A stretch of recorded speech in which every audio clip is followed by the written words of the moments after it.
सो कर ले, जो कल करना सो आज कर ले, जो आज करना सो अब कर ले, जो आज करना सो अब कर ले।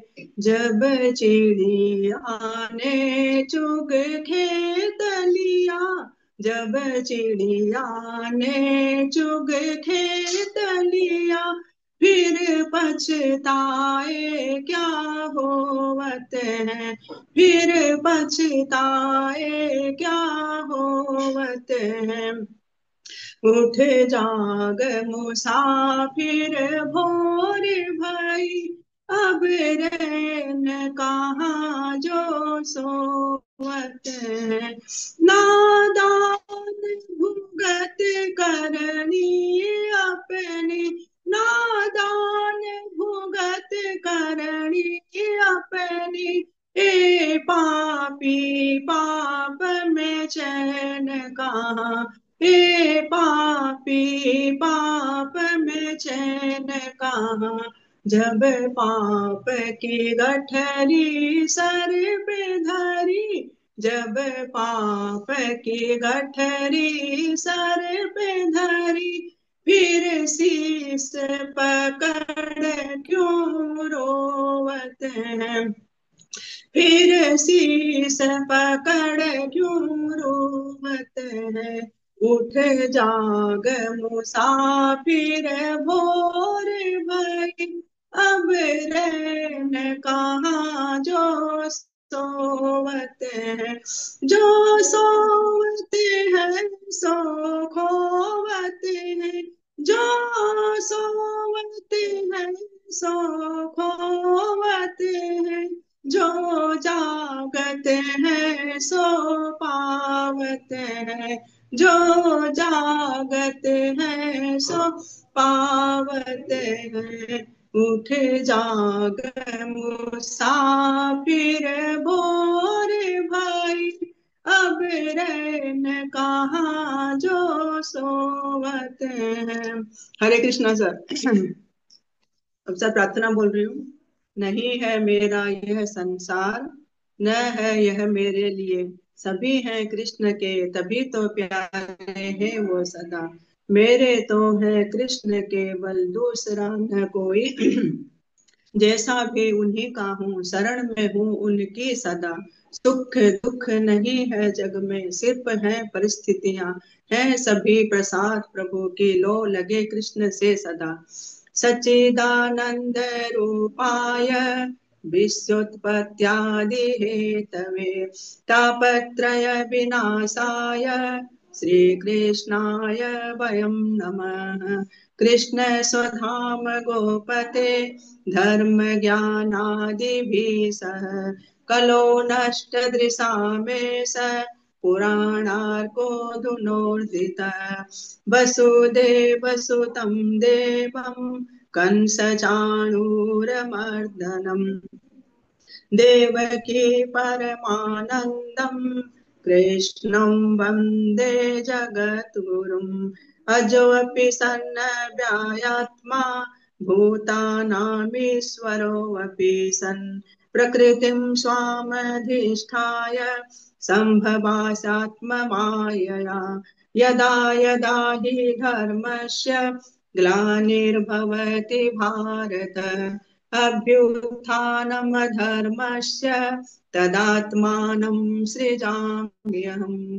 परित्राणाय साधूनां विनाशाय च दुष्कृतां, धर्म संस्थापनार्थाय संभवामि युगे युगे। जन्म कर्म च मे दिव्य मेवं यो वेत्ति तत्त्वतः, त्वक्त्या देहं पुनर्जन्म नेति मामेति सो अर्जुन।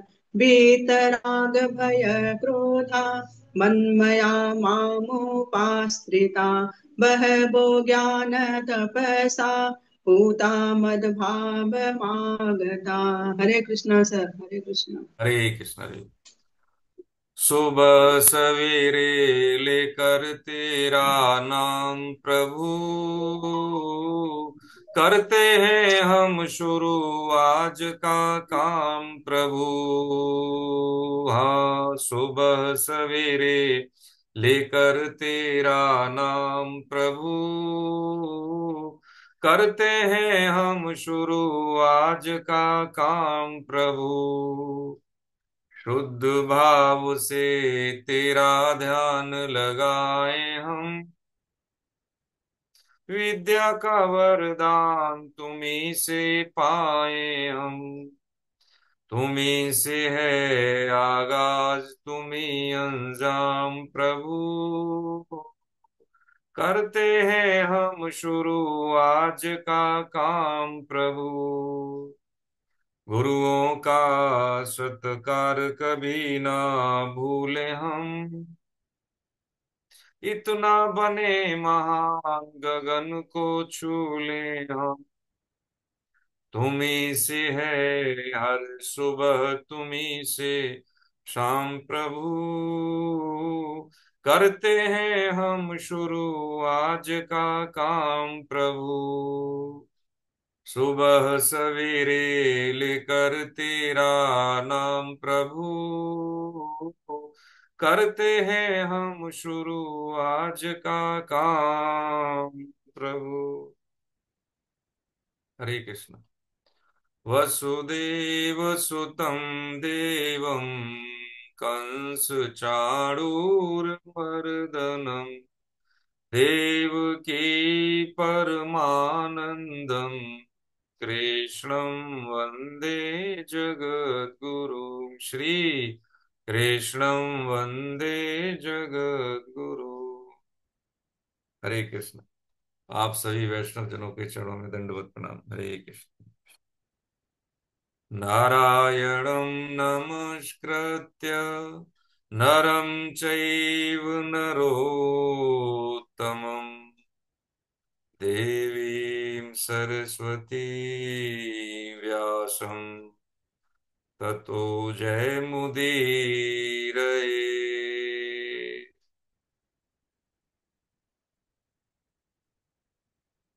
हरे कृष्ण। बहुत बहुत वंदन।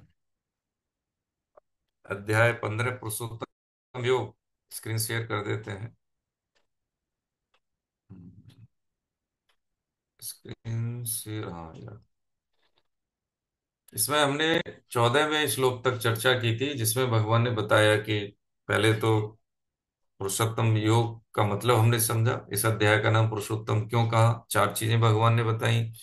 जगत का वर्णन, जीव और जगत का वर्णन। उसके बाद फिर भगवान ने जीव का परमात्मा के साथ, जीवात्मा का परमात्मा के साथ संबंध, हमारा परिचय बताया।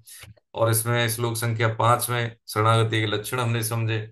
इसमें भगवान ने अपना पूरा रहस्य बताया है कि हम आगे बढ़ने, उससे पहले एक चीज समझ ले। जैसे हमने गांव में क्या, अब तो शहरों में भी अब तो नेशनल गेम है कबड्डी। कबड्डी हमने सबने सुना है, हमने खेला भी है। जैसे गांव में तो खेलते हैं बच्चे। तो उसमें ये होता है कि दो पक्ष होते हैं। एक टीम का खिलाड़ी जब दूसरी टीम में जाता है, तो जैसे ही दूसरी टीम एंटर करता है तो कबड्डी कबड्डी लगातार बोलता है, और किसी दूसरे पक्ष के खिलाड़ी को छू के और वापस अपनी सीमा में आने की प्रयास करता है, और उसका लय नहीं टूटे, उसमें सांस नहीं टूटनी चाहिए।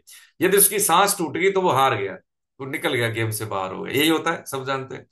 ऐसे ही भगवान ने रहस्य बताया कि भाई देख, है, मेरी ही सत्ता है, मेरी ही माया है ना। तो जब मेरी माया में जीव आता है, तो क्या है कि यदि वो समझ गया चीजों को, हमारा लक्ष्य निर्धारित हो गया, तो हमें क्या होगा कि माया तो हमें पकड़ेगी। जब हम साधन करते हैं तो कुसाधन भी होते हैं, या कुसाधन होने के चांस बढ़ जाते हैं। लेकिन हमें साधन, नाम जप, सत्संग करते करते बस अपने लक्ष्य को ध्यान में रखते रखते अपने जीवन को आगे बढ़ाना है। हारना नहीं है, ले नहीं तोड़नी है। हाँ, तो जीत जाएंगे, नहीं तो हार जाएंगे भैया। बस इतनी सी बात समझने की है कि ये जो कबड्डी का गेम है, ये हमारे जीवन के आध्यात्मिक चिंतन के विकास में, बस वो हमें यही समझाने की कोशिश करता है कि हम जब बढ़ते हैं आगे, साधन में बढ़ते हैं, तो क्या होता है, नाम, बड़ाई, ये भी, हाँ ये भी क्या है, हाँ ये क्या है, हमारे लिए एक रोक है, एक बाधा है। तो यहाँ पे भगवान ने हमें ये 14वें श्लोक तक चीजें क्या से बताई कि हमारा संबंध क्या है, हम सिंह शावक हैं, भगवान के अंश हैं। लेकिन हम प्रकृति स्थानी कर सती कहा है ना भगवान ने, मम वांसेव लोके जीवभूत सनातन मम षष्ठानि इंद्रियाणि, केवल भोग बुद्धि के कारण, सुख बुद्धि के कारण, प्राकृतिक जनित है ना सुविधाओं के कारण है, मोहवश मेरे से विमुख हो गया, ऐसा कहा भगवान ने। दूसरी बात हम ये समझें कि ये बोध भी कराया भगवान ने कि समय निरंतर आगे क्या है, बह रहा है। शुरू में ही बताया भगवान ने प्राहुरव्यम, और हमारी आयु निरंतर घट रही है, हम बढ़ नहीं रहे हैं, निरंतर हम कम हो रहे हैं, हमारे पास समय की कमी हो रही है। लेकिन फिर भी हम, जो चैत्य गुरु है ना, हमारा चैत्य गुरु कौन है, कि जिसको हम जानते भी हैं, जिसे हम जानते हैं, यानी वह ज्ञान जिसके बारे में हमें मालूम है, हम जानते हैं, हम अवेयर हैं, लेकिन उसका भी हम सहारा नहीं लेते, उस जाने हुए ज्ञान का भी हम तिरस्कार कर देते हैं, ऐसा भगवान ने कहा। ठीक है। आगे अब हम बढ़ते हैं 14वें श्लोक में। 14वें श्लोक में कह रहे हैं, क्या कह रहे हैं भगवान आगे? 14वें श्लोक के बाद में 15वां हमारा है ना सर, हाँ आपने 15वां हमें दिया है। 15, हाँ ठीक है, 15वां दिया है। अब देखिए 15वां जो श्लोक है उसमें क्या कह रहे हैं भगवान, बहुत प्यारा श्लोक है। सर्वस्य चाहं हृदय सन्निविष्टो मत्त स्मृतिर्ज्ञानमपोहनं च वेदैश्च सर्वैरहमेव वेद्यो वेदांत कृद्वेद विदेव चाहम। कह रहे हैं, मैं ही संपूर्ण प्राणियों के हृदय में स्थित हूँ। ठीक है। मुझसे ही स्मृति, ज्ञान, अपोहन यानी संशय आदि दोषों का नाश होता है। संपूर्ण वेदों के द्वारा मैं ही जानने योग्य हूं, और वेदों के तत्व का निर्णय करने वाला और वेदों को जानने वाला भी मैं ही हूं। देखिए प्रभु जी, इसमें समझने की बात क्या है? समझने की बात सिर्फ ये है कि जैसे हम समझे कि भाई रंजना जो माता जी हैं, ये बहुत बड़ी राइटर हैं, लेखक हैं। ठीक है। और इन्होंने किसी पर्टिकुलर विषय पे इन्होंने बहुत बड़ा लेख लिखा है। ठीक है। अब हमारी मुलाकात इनसे हो गई, माता जी से, तो इन्होंने जो थीम पे लिखा है उस थीम के बारे में जो मूल तत्व हमें बता दिया, उस टॉपिक के बारे में बताया। तो किताब को पढ़ने का एसेंस तो हमें मिल गया, चाहे हम पढ़े या न पढ़े, लेकिन इनके साथ 1 घंटे 2 घंटे एसोसिएशन के बाद हमें जो एसेंस मिलना चाहिए बिटवीन द लाइंस, वो तो इन्होंने दे दिया। यही बात है, पहली बात जो हमें करने का वेग है, कर्मकांडी जब हम होते हैं तो देखिए, जब ये बोध हो जाता है, कौन सा बोध हो जाता है, संपूर्ण वेदों के द्वारा मैं ही जानने योग्य हूं, है ना, संपूर्ण वेदों के द्वारा मैं ही जानने योग्य हूं। तो फिर जो ज्ञान को अर्जन करने के जो साधन है, वो कैसे हो जाते हैं, ओछे पड़ जाते हैं, कोई मूल्य नहीं रहता उसका। संपूर्ण प्राणियों के हृदय में स्थित हूं, कौन है, सब। अब जो देख, अब इससे मतलब क्या होगा, कि इससे मतलब ये होगा कि हमारे जो हृदय में द्वेष होता है, राग होता है, उन दोनों का नाश हो जाएगा। ठीक है। जैसे होता है ना कि जैसे हमें जब जवान से या दांत से हमारी जवान कट जाए तो हम दांत को दंड देते हैं? कोई नहीं देते ना, क्योंकि हमसे ही हमारी प्रॉब्लम हुई है ना, तो हम क्यों देंगे। ऐसे ही जब ये लगता है कि मेरे ही अंश से मेरा कुछ नुकसान हो रहा है या कुछ भलाई हो रही है, तो उसमें निरपेक्ष हो जाता है साधक। मुझसे ही स्मृति, ज्ञान और अपोहन है। स्मृति जैसे एक चिंतन होता है, चिंतन किस बुद्धि में होता है ना, लेकिन स्मृति किस में होती है, हम में। भावार्थ में आप देखेंगे स्पष्टता से है, स्मृति किस में होती है, हम में। कि हम, जैसे लास्ट में यही कहा अर्जुन ने कि मुझे अब क्या हो गया, करिष्यम वचने तब, मैं वही कहूंगा, मुझे बोध हो गया, मुझे स्मृति हो गई है, मुझे उन्होंने यही तो कहा, वहां पे भगवान ने अपना उपदेश बंद कर दिया। स्मृति लाने के जो साधन है, वो साधन भगवान ने बता दिए। कौन कौन से साधन गिनाए स्वामी जी महाराज ने? आज का हमने जो सत्संग सुना होगा, जिन्होंने भी 5 बजे वाला, उसमें एक स्पष्ट बात कही कि भाई समय निरंतर बह रहा है, करने योग्य काम कर लें पहले। चाहे विद्यार्थी हैं या हम गृहस्थ हैं या हमारी आयु कम है या ज्यादा, इससे कोई लेना देना नहीं है। जीवन के आरंभिक काल में डू डोंट्स का पता होने के बाद तो क्या है कि जो करना है वो जरूर करें, और जो नो करना है कभी नहीं करें। तो हमारी चाहे एक छोटी सी 1% भी ग्रोथ हो रही है, 0.5 पॉइंट कुछ भी हो रही है, तो वो हमारे अकाउंट में जाएगी। इसमें एक बात और बिटवीन द लाइंस थी स्वामी जी की, कि अच्छा भला स्वतः होता है। भला कैसे होता है? स्वतः होता है। लेकिन जो बुरा है हमारे साथ, वो हमारे द्वारा होता है, वो करने से बुरा होगा।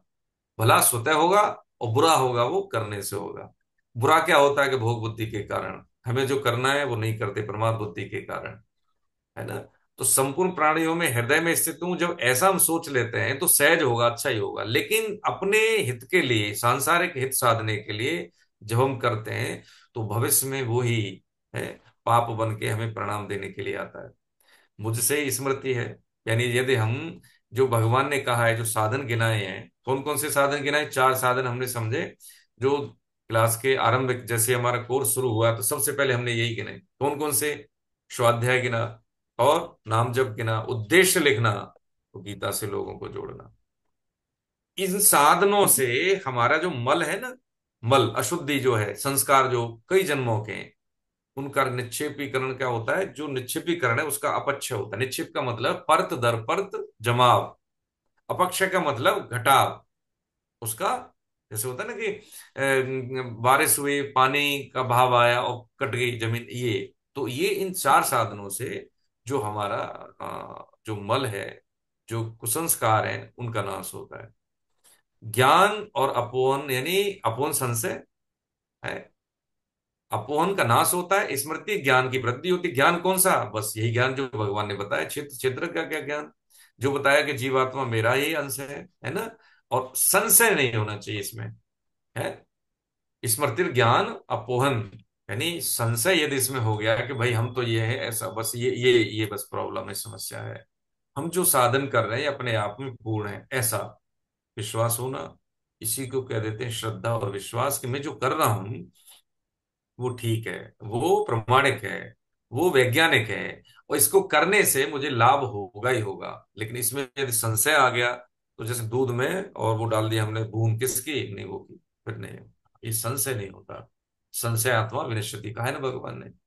संपूर्ण वेदों के द्वारा यदि हमने वेद जान भी लिए, जानने के बाद, इतना समय बर्बाद करने के बाद, जैसे हम संत महापुरुषों के पास जाते हैं, अपनी बात और अपनी मताग्रह का हम क्या करते हैं, वहां पे वकालत करते हैं। मैं ऐसा करता हूँ, मैं दान देता हूँ, मैं भूखों को खाना खिलाता हूँ। अरे सब कर रहे हैं भाई, ठीक है, लेकिन उसमें होता क्या है? भूखों को खाना खिलाने के बाद भी एक कोई हमसे दोष बन गया, मान लीजिए वैष्णव दोष बन गया एक, तो पूरे जीवन का जो पुण्य है ना, सब नष्ट हो गया, है ना। पूरे जीवन का पुण्य नष्ट हो गया। ये बिल्कुल सत्य बात है स्वामी जी महाराज की और जितने भी सिद्ध महापुरुषों का। तो ये पुण्य के भरोसे यदि हम जीवन जी रहे हैं, तो बहुत घाटे का सौदा है। जैसे होता है ना कि भाई कमजोर का सहारा लेके और ये कहना कि मैं सुरक्षित हूं, नहीं। तो इसलिए बलवान का सहारा लेना है। क्या लेना है? भगवान का सहारा लेना है ना। पुण्य कर्म तो अपने आप होंगे ही होंगे, है ना। जैसे होता है ना कि जब हम किसी के सामने हैं, इस गुरुजनों के सामने है, तो हम कितना भी हमारी जो बुद्धि अशुद्ध होगी, लेकिन वहां पे हम यही प्रयास करेंगे कुछ अशुद्ध न निकले मुंह से, कुछ एक्टिविटी गलत ना हो। ये ऐसी सम्मुखता ईश्वर की रहती है। तुम्हारा खान पान, हमारा बोलचाल, हमारी रहनी करनी, सब सीसीटीवी के सामने, हाँ ऐसी। लेकिन हमें लगता है कि ये तो विग्रह है, ये तो पोस्टर में लगी हुई मूर्ति है, इनका क्या फर्क पड़ता है? तो कोई बात नहीं, है ना। तो चित्रगुप्त जो होते हैं, गुप्त रूप से चित्रांकन करते हैं हमारी एक्टिविटी का, वो तो देख रहा है ना। हाँ, इसलिए हमें भय लगता है। संपूर्ण वेदों के द्वारा मैं ही जानने, वेदों के तत्व का निर्णय करने वाला और वेदों को जानने वाला भी मैं। जो एसेंस है वेदों का, जानने का मतलब है सकाम से निष्काम की यात्रा है वेदों की, है ना। वेदों में यही कहा गया है, देखिए। एक वेद मतलब उसका जो उपनिषद की एक व्याख्या में सुन रहे थे, तो वही आपके चरणों में निवेदन करें कि किसी भी विचार से हमें इतना नहीं चिपक जाना चाहिए, या इतना उसके साथ हमें कहना चाहिए ना कि एक होता है ना कि तादाद में नहीं हो जाना चाहिए कि दूसरे विचारों की स्वीकृति में बाधा हो। अब किसको कैसे समझे? देखिए, यही कहा था सूत्र रूप में उन महापुरुषों ने, कि हमें लगता है कि मेरा साधन ठीक है, उसका नहीं, ऐसा नहीं। और यही बात भगवान ने किस में कही? गीता में। ये यथा माम प्रपद्यन्ते तांस ततई भजाम्यहम्, अध्याय 4 में कहा ना। हम दूसरों की जो साधन पद्धति पे हमें कोई हमारा साधन ठीक है, मेरे लिए ठीक है, उनका साधन उनके लिए ठीक है, हम सभी की वंदना करते हैं। अगर ऐसा नहीं करते तो वैष्णव दोष है, कितना भी हम पुण्य कर लें कहीं पहुंचेंगे नहीं, दोष बनेगा ही बनेगा। हाँ, यहाँ पे क्या समझने की समझदारी की बात है, जब हमारी मर्यादा और जो मूल्यों पे कोई आघात करता है, तो वहां पे क्या है, ये तो शास्त्र की बात होगी, ये फिर शस्त्र का सदुपयोग करना पड़ता है हमको, है ना। तो ये संतुलन समझने की चीज है, वैज्ञानिकता, प्रामाणिकता, और उसमें होता है ना कि एक होती है ना कि वस्तु स्थिति के अनुसार निर्णय लेना, ये हमारे विवेक पर निर्भर है। इसलिए गीता कायर नहीं बनाती, गीता उपयुक्त बनाती है। उपयुक्त का मतलब है कि जिस शक्ति का, जिस समझदारी का जहां पे हमें उपयोग करना है, हमें वही करना चाहिए, ठीक है। और अनुपयोग कर दिया तो फिर दिक्कत हो जाएगी ना। तो यही विवेक और यही जो थीम है, ये गीता देती है हमें, कहाँ कैसे और कितनी मात्रा में हमें चीजों का सदुपयोग करना है, दुरुपयोग नहीं करना है ना। तो जो उपदेश की महिमा बता रहे हैं कि भाई, ये जो तू अध्यात्म की बात कह रहा है, मुझे ज्ञान दे रहा था, अध्याय पहले की बात हम समझे, वो सब चीजें जो मैं बता रहा हूँ इसका कोई महत्व नहीं है, जो मैंने बता दिया वो तेरे को वही चीज होगी। यानी कहने का मतलब है, किसी व्यक्ति का जो थ्योरी है, कुछ इन्वेंट किया है और उसने वो फॉर्मूला बता दिया, तो उस फॉर्मूले तक पहुंचने के लिए हमें जो अध्यवसाय करना है, जो अध्ययन करना है, जो मानक अपनाने हैं, जो समय लगाना है, उसकी कोई आवश्यकता रही नहीं। यानी क्या हुआ, पक्की हुई कमाई हमें दे दी, यानी किसी ने अपने जीवन भर की कमाई हमें दे दी। भगवान ने अर्जुन, महात्मा अर्जुन का जो जीवन का पूरा उद्देश्य था, वो 45 मिनट में पूरा कर दिया। कहने का मतलब यही है, देखो साहब, यही बात यदि हमारे जीवन में समझ में आ गई तो बिगड़ी जन्म अनेक की, सुधरे अबही आज, सुधर अबही, अबही इसीलिए ये अबही है। लेकिन बाधा हमारी है। मैं ऐसा सोचता हूं, मेरे ख्याल में ऐसा है, ये सब मेरी समझ में नहीं आ रहा, ये क्या होता है, हमारे करने से ही होता है। ये इतना मताग्रह है, इसी को कह देते हैं कुसंस्कार, इसी को कह देते हैं मल, यही मल है। अज्ञान की तीन स्थितियां बताई, मल, विक्षेप और आवरण। ये मल है, यही कुसंस्कार है। विक्षेप का मतलब है, ठीक है, समझ में आई, लेकिन उसमें क्या भटकाव हो गया, ये विक्षेप हो गया। आवरण का मतलब है पर्दा, है पर्दा, कि हमारे ज्ञान को ढक देना, हमें पता ही नहीं, हम दौड़े जा रहे हैं, जीवन निकल गया हाथ से, जो करने के लिए आए थे वो किया नहीं। हम जब वैज्ञानिक दृष्टिकोण से सोचते हैं तो हमें लगता है कि बेटे बेटे की शादी, नौकरी, विवाह, यही सब करना है और सब कुछ ठीक ठाक हो गया, ये सही है। झूठी बात है। स्वामी जी कहते हैं, देखो, जिस पे भगवान की कृपा है उस पे कष्ट ज्यादा होंगे, जिस पे भगवान की कृपा है उस पे कष्ट ज्यादा होंगे।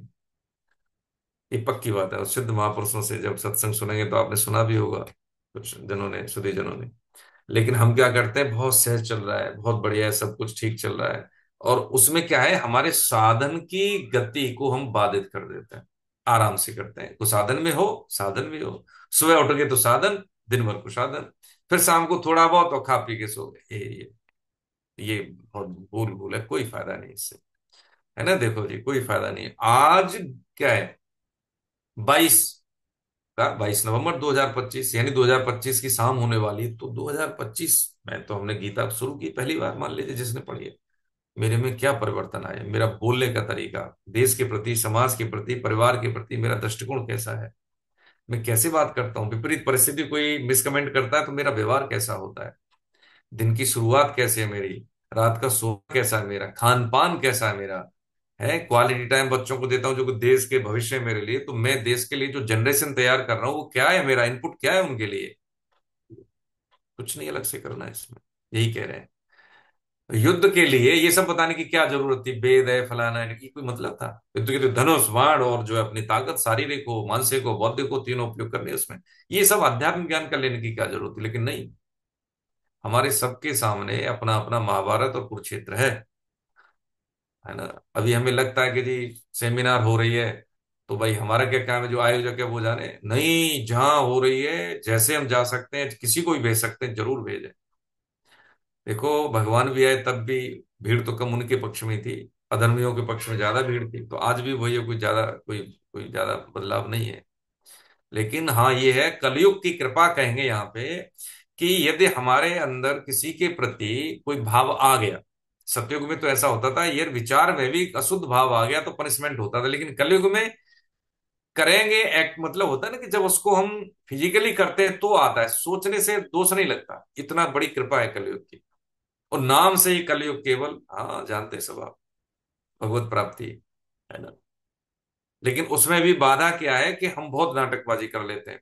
आधी से ज्यादा नहीं, लगभग लगभग पूरी उम्र गुजर जाती है तब जाके सोचते हैं कि सत्संग तो बुजुर्गों के लिए है। हाँ, मोटिवेशनल जो स्पीच होते हैं वो ज्यादा है। अब इसमें दोनों में देखिए बहुत बड़ा अंतर है। मोटिवेशनल जो स्पीच होते हैं वो क्या करते हैं, गुब्बारे की तरह होते हैं, आरोपित किया जाते हैं, उसमें हवा भरी जाती है, वो जो जैसे ही गेट से बाहर निकले हॉल से वो गायब, एक दो दिन के बाद गायब हो जाएगी। सत्संग क्या है, वो चीज पैदा करता है, रचनात्मकता है उसमें। उसमें क्या है, एक पौधे की तरह उसमें उद्वेदन करके वो उगता है धीरे धीरे। तो बचपन की बातें बचपन में भी याद रहती हैं। बच्चा इतना सबल हो जाता है कि वो जानता है मुझे क्या करना है क्या नहीं करना है। देखिए, है तो गीता, लेकिन गीता कौन पढ़ रहे हैं, हम सब गृहस्थ। और किस लिए पढ़ रहे हैं, क्योंकि हमारे साधन में गतिशीलता आए। हम एक एक पल समय घट रहा है, वैसे ही एक एक पल हमारी कमाई हो। है उद्देश्य हमारा, जैसे कबड्डी का गेम समझा, मेरा लक्ष्य वही है, सांस नहीं तोड़नी, थकूंगा नहीं, रुकूंगा नहीं, जीतूंगा ही जीतूंगा। आया ही जीतने के लिए, भगवान ने कहा है मम ईमान से जेब लो। जैसे शादी ब्याह हो रहे हैं अभी, देखिए मैं तो जाता हूँ शादियों में, तो हम तो यही कहते हैं कि भाई देखो, जब कन्या वर हो, कोई भी पक्ष का माता पिता, चाहे वर पक्ष का हो या कन्या पक्ष का हो, आंखों में आंखें डाल के बच्चों से जरूर कहें। क्या कहें कि देखो बेटा, आपके जीवन में अब हमारा उत्तरदायित्व हो गया है पूरा। क्या कहें, हमारा, यानी आपके जीवन में हमारा उत्तरदायित्व हो गया है पूरा। शिक्षा, नौकरी, पेशा, विवाह संस्कार संपन्न हुआ। अब यहां से आपकी यात्रा व्यक्तिगत है। आपके निर्णय से पारिवारिक और सामाजिक और राष्ट्रीय मर्यादाएं प्रभावित होंगी। आपको कैसे बोलना है, कैसे व्यवहार करना है ना, ये सब चीजें आपसे बहुत प्रभावित होंगी। विवाह से परिवार पैदा हुआ, परिवार पैदा हुआ। अब कुल परंपराएं, चाहे तो ससुराल पक्ष की हो या अपने स्वयं के पक्ष की, आपसे प्रभावित होंगी। हाँ, अच्छा व्यवहार है, आप अच्छी पीढ़ी के जन्मदाता बनेंगे। गलत संस्कार से करोगे तो गलत पीढ़ी के, हाँ, मतलब संतानें आएंगी हमारी, मतलब हमारी पीढ़ी को बर्बाद कर देंगे या उसको दोष दे देंगे। विवाह संस्कार बहुत महत्वपूर्ण जिम्मेदारी है, दायित्व है, माता पिता का भी और जिनका हो रहा है उनका भी। हाँ, ये कोई मनोरंजन का साधन नहीं है। हो सकता है जो विवाह संस्कार में शामिल आते हैं वो थोड़ा सा ठीक है, अपने सामाजिक जो भी विधान है उसको निभाने के लिए आते हो, व्यवहार को चुकाने के लिए आते हो, लेकिन जो निजी जन है, जिनके माध्यम से हो रहा है और जिनका हो रहा है, उनको तो सचेत होके बहुत ही स्फूर्णायुक्त, कौन सा, भगवत चिंतन के साथ एक दूसरे का वर्ण करना चाहिए। माता पिता का विशेष कर्तव्य है कि उस बात को स्मरण में रहे, रखे बच्चे, ये ध्यान रखें। कौन आ गया कौन चला गया, अब तो व्यवस्थाएं ऐसी है कि सबको लगा दें, लेकिन उन बच्चों के साथ आसपास रहना और उनको ये बार बार ये दिखाना कि मेकअप से ज्यादा अपना विचारों के मेकअप पे, क्योंकि विचार अदृश्य प्राकृतिक मेकअप है, उस पर ध्यान देना है ना। ये वासना युक्त नहीं, उपासना युक्त एक ऐसा संयोग है, ये जीवन का ऐसा एक चेक पॉइंट है। ऐसा एक वो होता है ना कि एक वो जैसे वो होता है ना, टेक ऑफ पॉइंट होता है, जैसे जहाज जब उड़ता है, कि यहां से हमारे जीवन की उड़ान पूरी होती है। महत्व रखता है ये, ऐसा नहीं है। तो यह भगवान ने क्या बता दिया, ये बताया भाई कि मैं संपूर्ण, यानी मेरी स्थिति क्या है, जो दिख रहा है वो कौन है, मैं ही हूं विभिन्न रूपों में, है ना। और जो जीवन का उद्देश्य होता है ज्ञान पाना, तो ज्ञान पाने के जो साधन है वो यही साधन है जो मैं बता रहा हूं। जितने भी साधन करेगा पूरा जीवन खप जाएगा, लेकिन शायद हो सकता है समझ में ना आए, लेकिन मैं जो कह रहा हूं ये समझ में आ गया, तो वो सारे क्या हो गए, कोई मतलब का नहीं रहा वो सब। हाँ, है ना। जैसे हो जाए कि मान लो भारती जी बहुत बड़ी आईटी एक्सपर्ट होगी, अब इनके लिए जो किताबें पढ़ी होंगी, हैं बहुत सारे, मतलब रिसर्च पेपर पढ़े होंगे, नोट्स बनाए होंगे, तो इनसे पूछा जाए वो फलाने साल का 5 साल पहले वाला नोट्स निकाल के दिखाओ, तो ढूंढना पड़ जाएगा इनको। तो अब इनसे बोले अरे भाई संभाल के रखना चाहिए, जिसकी वजह से आप यहाँ हो वो आपने ऐसे ही छोड़ दिया, कहाँ है क्या बताओ। तो कहेंगे अरे साहब बहुत दिनों हो गया, अब उसकी जरूरत नहीं है, अब तो कोई जरूरत पड़ी नहीं, वो हमने पढ़ लिया, व्यवहार में आ गया, इसका मतलब ये है। पुस्तक भगवान का जो ग्रंथ है साहित्यिक अवतार है, लेकिन उसकी सदुपयोगिता कहें तो वो क्या है कि वो हमारे व्यवहार में आ जाए। वो भगवान व्यवहार की बात ही बता रहे हैं कि कोई मतलब नहीं रह जाता। ये बात समझ गया तो समझ ले वेदों का ज्ञान तेरे में आ गया। यही बात समझने की है। ठीक है, हरे कृष्ण प्रभु जी। आगे बढ़े।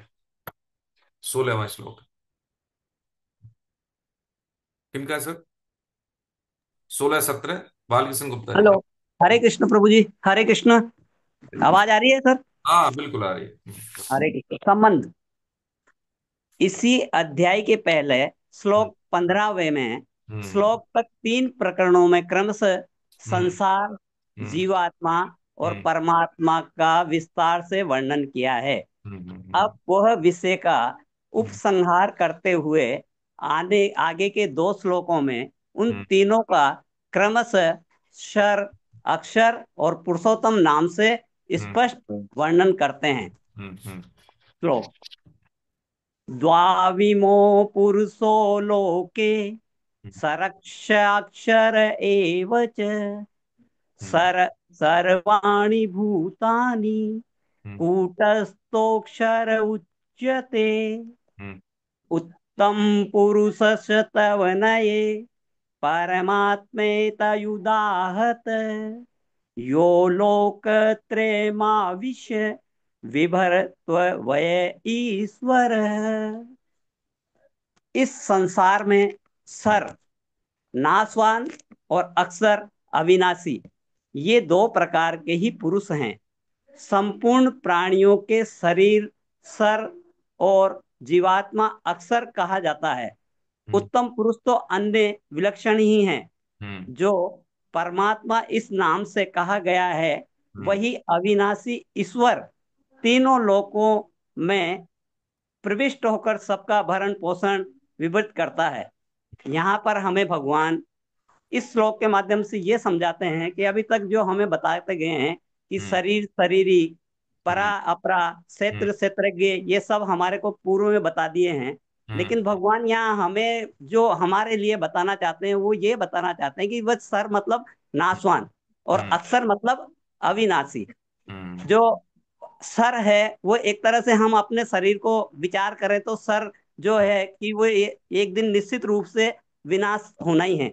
हम्म और अक्सर जो हमारे अंदर जीवात्मा है वो हम्म अक्सर है। हम्म लेकिन हमारा ध्यान इस तरफ नहीं जाता है कि हम हम्म किससे संचालन हो रहे हैं। हम्म जब व्यक्ति की सांस बंद हो जाती है तब हम्म उसमें से क्या निकल जाता है? सारी चीजें, सारे अवयव सब वहीं पे रहते हैं, लेकिन उसमें से कोई ना कोई चीज ऐसी है जो जीवात्मा वो निकल जाती है। तो हम्म यहाँ भगवान यही बताना चाह रहे हैं कि सर अक्षर जो है वो अविनाशी और विनाशी है। तो हम्म इसके आगे भगवान दूसरे श्लोक में ये बताना चाह रहे हैं कि जो इन सर और अक्षर से भी उत्तम है, जो हम्म उत्तम पुरुष है वही परमात्मा है। हम्म परमात्मा परमेश्वर है और हम्म उसी को पुरुषोत्तम भगवान के नाम से जो इस अध्याय का नाम दिया है पुरुषोत्तम, वही भगवान का नाम है। हम्म तो इसी से जैसे अभी हम हमारे जो माता पिता है जो बालक की पालन पोषण करते हैं, लेकिन बालक को इस बात का ज्ञान नहीं होता कि मेरा कौन पालन पोषण कर रहा है, क्यों कर रहा है और किस लिए कर रहा है। इसी प्रकार से जो हमारी दृष्टि इस प्रकार नहीं जाती कि भाई हमारा जो भी विलक्षण है, जो कर रहा है, जो भी हमारे प्रति हो रहा है वो कौन कर रहा है? एकमात्र परमात्मा ही है जो सर्वत्र है और तीनों लोकों में व्याप्त है। और हम्म तीनों लोकों की जो पालन पोषण भरण सब कुछ वही कर रहा है। तो वो हम्म अलौकिक है, ये लौकिक है। सर और अक्षर अलौकिक लौकिक है और परमात्मा अलौकिक है। तो हम्म इसी तरह से जो हमारा पालन पोषण कर रहा है वो भगवान ही है, हम्म उसके सिवा और कोई नहीं है। सर्वम खल विदम सर्वम कृष्ण, सर्व जगत कृष्ण से ही चलता रहा है। हरे कृष्ण प्रभु। हरे कृष्ण। देखिए इसमें क्या है कि थोड़ा सा 1 मिनट में ही समझ लेंगे, ज्यादा नहीं। हाँ। कि जैसे 3 जो प्रकरण बताए भगवान ने, संसार यानी संसार बताया ना पहले, पहला श्लोक में हाँ। संसार का वर्णन कर दिया। दूसरे श्लोक में दूसरा आगे जो प्रकरण बताया जीवात्मा, यानी क्या है कि हम भगवान के अंश हैं, लेकिन क्या है कि प्रकृतिष्ठानी कर्षति, यानी भोग बुद्धि सुख बुद्धि के कारण हमें भटकाव हो गया, हम विमुख हो गए तो जीवात्मा बन गए भोगों में। फिर बताया भगवान ने परमात्मा का विस्तार से, है ना, समझा ना हमने 15वें श्लोक में विस्तार से मतलब में विभिन्न रूपों में मैं ही हूं, विभिन्न रूपों में मैं ही हूं। यहां पे भगवान क्या दृष्टि दे रहे हैं, यहां पे दे रहे हैं कि मैं ही संपूर्ण प्राणियों के, जैसे 16 17वें में, ये हमने 15वें में समझ लिया, 16 17वें में इस संसार में क्षर, नासवान, क्षर, जिसका क्षरण होता है, अक्षर जो अव्यय है, अविनाशी है, दो प्रकार के ही। अब देखिए यहां पे क्या कर दी, यहां पे दोनों जोड़ दिए। अभी तक हमने क्या समझे, प्रकृति किसको कहा, नासवान को, अविनाशी को कहा क्या, पुरुष। लेकिन ये कहते हैं ये दो प्रकार के ही पुरुष हैं। अब देखिए कंट्राडिक्टरी हो रही है ना, दोनों यानी दोनों को अपने आप बता दिया कि पुरुष ही है। अभी हमने क्या समझा, प्रकृति अध्याय 13 में प्रकृति और पुरुष, यानी प्रकृति दो तरह से पुरुष को बांधती है जीवात्मा को। कैसे, एक तो मतलब उनसे प्रकृति से, प्रकृति के गुणों से। अब भगवान ने क्या दोनों को एक बता दिया। देखिए व्यापकता ये है, क्योंकि वो मेरे ही हैं, ये जो जितनी भी चीजें हैं जो दिख रहा है वो सब उनसे ही है। कुम्हार जो है, मिट्टी है कुम्हार के पास, तो वो बना देता है क्या, बर्तन। लेकिन मिट्टी को बनाने वाला कौन है, ब्रह्मा जी ने शरीर रचना कर दी, ठीक है, लेकिन शरीर की रचना किसके द्वारा हुई, ये भगवान ने दिया है ना। हाँ, यही बात समझने की है। तो ये जो ये दिख रहा है ना हमें दोनों, इसी को कहते हैं, क्या कहते हैं, कि सत्संग के माध्यम से आ, मैं एक सेकंड, फोन एक जरूरी है, एक सेकंड। हाँ दादा प्रणाम, हरे कृष्ण। हाँ हाँ जी जी, बस बढ़िया, मैं क्लास में हूँ दादा।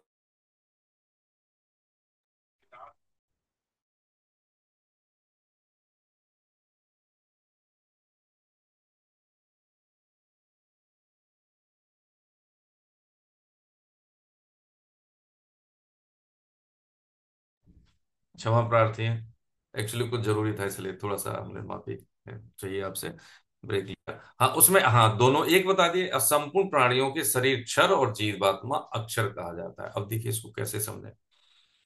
घर में पूरी फिटिंग है लाइट की, बहुत अच्छी फिटिंग है इसमें, है ना। सुशीला मोटा मैडम ने बढ़िया सा घर बनाया, उसमें बहुत बढ़िया से, अब बहुत सब चीजें सुविधाएं हैं, हर ये होम अप्लायंस ये सब, गीजर यहाँ पे लगना है, साउंड यहाँ पे लगनी है, और कनेक्शन नहीं किया बाहर से मेन लाइन से, तो बेकार है।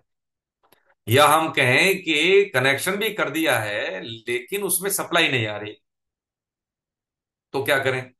ऐसा ही है, हम संसार में क्या कर रहे हैं, साधन कर रहे हैं, भजन कर रहे हैं, सब कुछ व्यवस्थाएं हो रही है हमारी, है, लेकिन हमें अनुभूति नहीं हो रही, है ना। भाई आवाज आ रही है अर्चित, उसका मतलब समझने का है। देखो बाहर अंकल जी खड़े हैं, उनसे कुछ ले बुक लाए। हाँ, तो उसमें समझने का यह है कि जाओ भाई,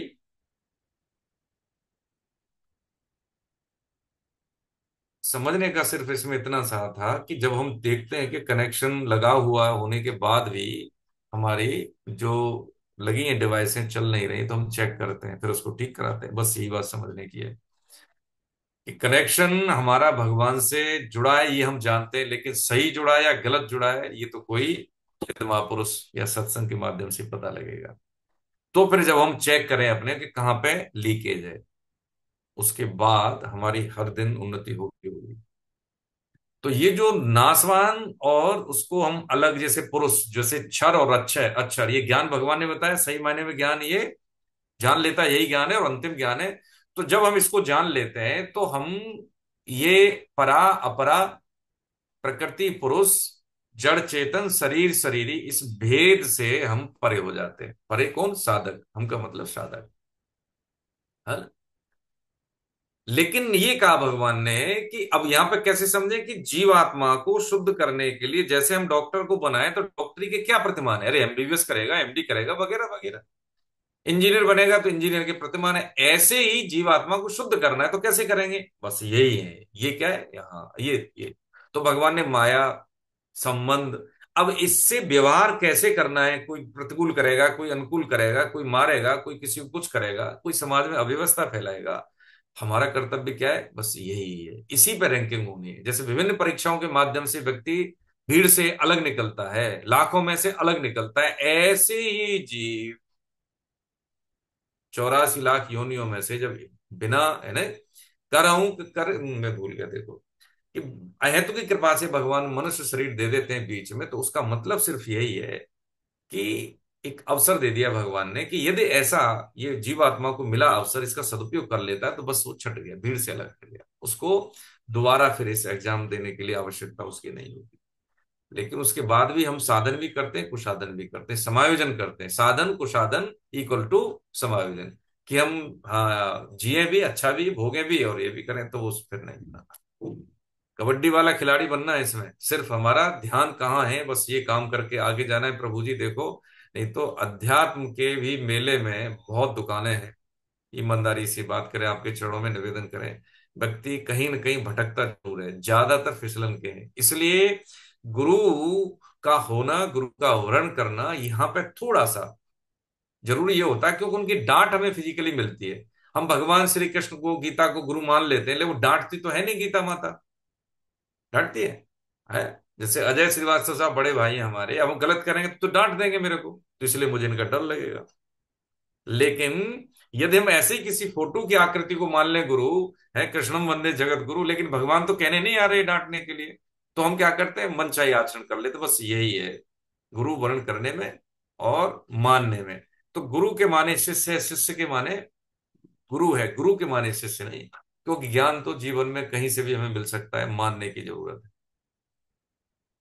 अभी 15वें श्लोक की व्याख्या में हमने समझा, तो आप देखेंगे उसमें क्या कहा है। ये लिखा है ना, देखो श्लोक, बढ़िया श्लोक है, बहुत बढ़िया। षडंगादि वेदो मुखे शास्त्र विद्या, कवित्वादि गद्यम सुपद्यम करोति। है, षडंगादि वेदो मुखे शास्त्र विद्या, कितनी भी शास्त्र विद्या हो जाए, कितने ही कविता गद्य पद्य का सामंजस्य करके हम कितना ही उसको, हाँ उसको गा लें और बहुत मतलब कर्णप्रिय कर लें, तो क्या है, षडंगादि वेदो मुखे शास्त्र विद्या, कवित्वादि गद्यम सुपद्यम करोति, यशोदा किशोर मनोवैन लग्नम। हाँ, क्या नहीं किया, ये करने के बाद यदि ये नहीं किया, यशोदा किशोरे मनोवैन लग्नम, ततः किम ततः किम ततः किम ततः, कुछ नहीं किया भाई, कुछ नहीं किया, कुछ भी नहीं किया, कुछ भी नहीं किया। तार नहीं जोड़ा, कितनी भी फिटिंग करा दी, लेकिन कनेक्शन नहीं जोड़ा, तो भैया कुछ नहीं किया, कुछ नहीं किया, मम्मी कुछ नहीं किया है। तो वही कहेंगे, हाँ सुशीला मैडम से, मम्मी क्या कर दिया, बहुत अच्छी बिल्डिंग बना दी, लेकिन आपने पता नहीं कहाँ वायरिंग गलत कर दी, आपने कनेक्शन तो लगाया नहीं, तो हमारे मतलब कि ये हाँ सुविधा कुछ नहीं रही। तो ऐसे ही जीवन में हमने यदि भगवान से कनेक्शन नहीं लगाया, सम्मुखता नहीं हुई, है ना, और कहाँ पे कहीं अलग कुछ करना नहीं है, कहा ना मैं सभी में हूँ, माता पिता में हूँ, बच्चों में हूँ, भाई पति रूप में, पत्नी रूप में, सब में तो ईश्वर ही है। जड़ में, चेतन में, सब में, कहीं जाना नहीं है, यहीं बैठे बैठे, कहीं कुछ करना नहीं है। लेकिन कर्म संगी दौड़ होने के कारण हम इधर उधर भागते रहते हैं, पहुंचते कहीं नहीं, कहीं नहीं पहुंचते हैं प्रभु जी, है ना। जीवन के आरंभिक काल की तैयारी भविष्य की तैयारी है। जैसे पिछले श्लोक में भगवान ने बताया कि वेदों का सार मैं ही हूं, तो वेदों को हम जब बताइए, पूरे जीवन का सार क्या है, मोक्ष है, भगवत प्राप्ति, और वो अभी हो जाए, तो क्या मतलब है, हमारे जो भी समय है वो हमारा बोनस हो गया, बोनस हो गया बिल्कुल। देखिए, साधक को सबसे लाभ क्या मिलता है, साधक कभी भटकता नहीं, जहां पे लोग कष्ट में होते हैं वहां वो अंदर से मस्त रहता है। कोई चीज नहीं मिली, अनुकूलता नहीं हुई, उसको लगता है कि ठीक है भगवान ने ठीक किया, है ना। लेकिन जो साधन नहीं करता है, सोचता है बाद में हो जाएगा, वो मतलब है कि बाद में हो नहीं जाएगा, हमने अपने जीवन को हाँ, नरक में डाल दिया, या हम समझे कि अपना हमने अपने हाथों से नाश कर लिया। सिंपल सी बात है, समझने की बात है इसमें। और जो हमारे अधीन है, जो हमारा परिवार है, जो हमारे बच्चे हैं, जो हमारी बात को मानते हैं, हमारे कार्य से उनका जीवन प्रभावित होता है, उनका भी जीवन खराब कर दिया प्रभु जी। हाँ, उनका भी जीवन खराब, हम कैसे, हम निर्णय हम ले रहे हैं, तो हमारे निर्णय से बच्चे प्रभावित होंगे ही होंगे। गलत निर्णय सभी की जिंदगी को खराब करता है, प्रभावित करता है, अच्छे निर्णय तो अच्छा, बुरा है तो बुरा। लेकिन बिना भगवान की सम्मुखता से कोई भी निर्णय हमारा सात्विकी या सरकारी या जीवंत या आनंद देने वाला नहीं हो सकता। हो सकता है उससे पद मिल जाए, प्रतिष्ठा मिल जाए, जानकारी हो जाए, बहुत सारी चीजें वगैरह वगैरह, लेकिन अंत तो गत्वा जीवन का जो लक्ष्य है वो नहीं मिला। तो ब्रह्मलोक तक के, यहाँ तो संसार है, ब्रह्मलोक तक के सुख जो है काम के नहीं है। ये तो चलो संसार है, पृथ्वी लोक है, मृत्यु लोक है, यहाँ पे तो सुख है ही नहीं। और क्या चीज है, कैसी होनी चाहिए, ध्रुव जैसी। देखिए ध्रुव जी से जब उन्होंने कहा ना, प्रकरण सब पता है, ज्यादा नहीं जाएंगे उसमें, हम समझ रहे हैं कि इतनी गीता पढ़ने के बाद भी यदि हमारे मन में संशय है, यदि हमारे मतलब व्यवहार में गतिशीलता नहीं है, अध्यात्म करती है, यदि हम अपने चुनौतियों को निर्णय लेके उनसे मतलब पार नहीं पा रहे, तो कहीं ना कहीं कोई कमी है। अब ज्यादा समय नहीं देना है। तो ध्रुव जी से कहा नारद जी ने, करे भाई अभी तुम राजपुत्र हो, तुम्हारे पिता उत्तानपाद, मैं कह दूंगा तुम ऐसे ही राज दे देंगे, तुम क्यों परेशान हो, क्यों जा रहे हो जंगल में? कि महाराज, मैं क्षत्रिय का बेटा हूं, एक बार जो निर्णय ले लिया, हाँ, तो ले फिर गुरु मंत्र। ठीक है, उन्होंने उसे शिष्य बनाया। और देखिए 7 साल का बालक, क्या है ये ध्रुव निर्णय का मतलब? क्या है ध्रुव निर्णय का मतलब? एक बार जो ठान ली, उद्देश्य बना हुआ है, निर्धारित है, उसको निर्धारण करना नहीं, उसका उसको क्या करना है, समझना है, पहचानना है, उस उद्देश्य को पहचानना है, बस वही करेंगे जो उद्देश्य में सहायक होगा, नहीं तो नहीं करेंगे। वो कभी नहीं करेंगे जो इस उद्देश्य में बाधा पैदा करे, चाहे कोई भी कितना ही सखा हो, कितना ही बड़ा खास हो, कितना ही बहुत भोग विलास वाली चीज हो, कितना ही सुख संपद संपदा आ जाए, लेकिन हम वो कभी नहीं करेंगे जो हमें हमारे उद्देश्य में बाधा पैदा करे। पक्की बात है, पक्की बात, हर एक दिन हम पहुंचेंगे कहीं। पूरा विधान लग गया था ध्रुव जी के लिए, ठीक है, जंगल में। उस समय तो देख ही रहे हैं, बहुत जंगली जानवर हुआ करते थे सृष्टि के। अब देख रहे हैं, ज्यादा नजदीक है वो, लेकिन सब जीव थे और बहुत भीड़ में जीव जीव थे। लेकिन साक्षात भगवान, उनका विधान उस ध्रुव की, उस बच्चे की रक्षा करता रहा। देखिए क्या है, यदि माँ बाप, दैनिक जीवन में हम देखें, आप सबने भी देखा होगा कि गरीब बालक होता है लेकिन अच्छा होता है, स्वयं की पुरुषार्थ से जीवन में कुछ करना चाहता है, तो गरीब माँ बाप भी सोचते हैं कि कर्ज लेके इसकी परवरिश कर दें। और आप जैसे, है ना, संपन्न व्यक्ति भी सोचते हैं कि अरे यार, उसके माँ बाप पे पैसा नहीं, तो इस बच्चे के लिए मैं स्पॉन्सर कर देता हूँ। है ना, कुलदीप साहब करते हैं ना, आप सब लोग करते हैं, संपन्न परिवार करते हैं ऐसे लोगों के लिए। क्यों करते हैं? कुछ कर रहा है वो, कुछ कर रहा है वो। ऐसे ही जब हम सृष्टि में, समाज में कुछ ऐसा करते हैं, हो सकता है मेरा बल कम हो, लेकिन जितना बल है उतना तो जी के जाऊं, तो भगवान का विधान उसके लिए काम करता है जी। अपने किए से हम कभी आगे नहीं बढ़ सकते। प्रभु कृपा साधन साध्य नहीं, कृपा साध्य है। और ये कहीं बाहर से अलग से टपकने वाली नहीं है, हमारे ही अंतःकरण से जो छुपी हुई है, वो क्या होती है, वो एकदम से ऊर्जावान होकर ओज रूप में हमारी वाणी, हमारे व्यवहार, हमारी सोच, हमारी शारीरिक शक्ति, हमारी मानसिक शक्ति, हमारी बौद्धिक एकाग्रता के माध्यम से ये विसरित होती है। आंतरिक विसरण इसी को कह देते हैं, इस चीज को। बाहर से कहीं नहीं आती है। हाँ ना, भगवान में सभी में अंदर हो, लेकिन क्या है, विक्षेप, मल और आवरण के कारण हमने उसको दबा दिया है। हमने कुसंग को, कुसंग के विचारों को, उसका चिंतन कर करके उसको पुष्ट कर दिया। सत्संग को, सत्संग के विचारों के बारे में सोचा ही नहीं। हफ्ते भर में क्लास होती है, बैठ के लेके क्या है, पढ़ लिया है, इतना बहुत है, और क्या करना है, हाँ तो ठीक है, बहुत है तो बहुत है, ये फिर क्या है। तो जिसको हम ज्यादा बल देंगे वो ज्यादा बलवती होगा, इसलिए कुसंग बलवान है, और सत्संग हमारा बहुत निर्बल है, उसकी बातें हमारे दिमाग में आती नहीं। अच्छा लगता है, ठीक है, बढ़िया है, लेकिन उसका कोई फलन नहीं हो रहा। बस इसी को कहते हैं कि साधन भी करना और कुसाधन भी करना, और फिर हो गया समायोजन। जिंदगी फिर क्या है, जोड़ घटाव में रह के फिर हम यहीं आ गए, है ना, वो नहीं करना है हमें। हाँ, इतनी सी बात समझ लें, तो भगवान ने यहाँ पे जो बता दिया है कि वही अविनाशी ईश्वर तीनों लोकों में प्रविष्ट होकर भरण पोषण कर रहा है। अब हम क्या कर रहे हैं, तीनों लोग 14 भुवन में कौन है, वही ईश्वर है भाई। नरक में भी है, भगवान तो सब जगह है, तो ठीक है। जब हम कहते हैं कि सब भगवान सब जगह है, तो भाई ठीक है, पुण्य में, पाप में, क्षर में, अक्षर में, तो जो हम कार्य करेंगे भगवान उसी रूप में मिलेंगे।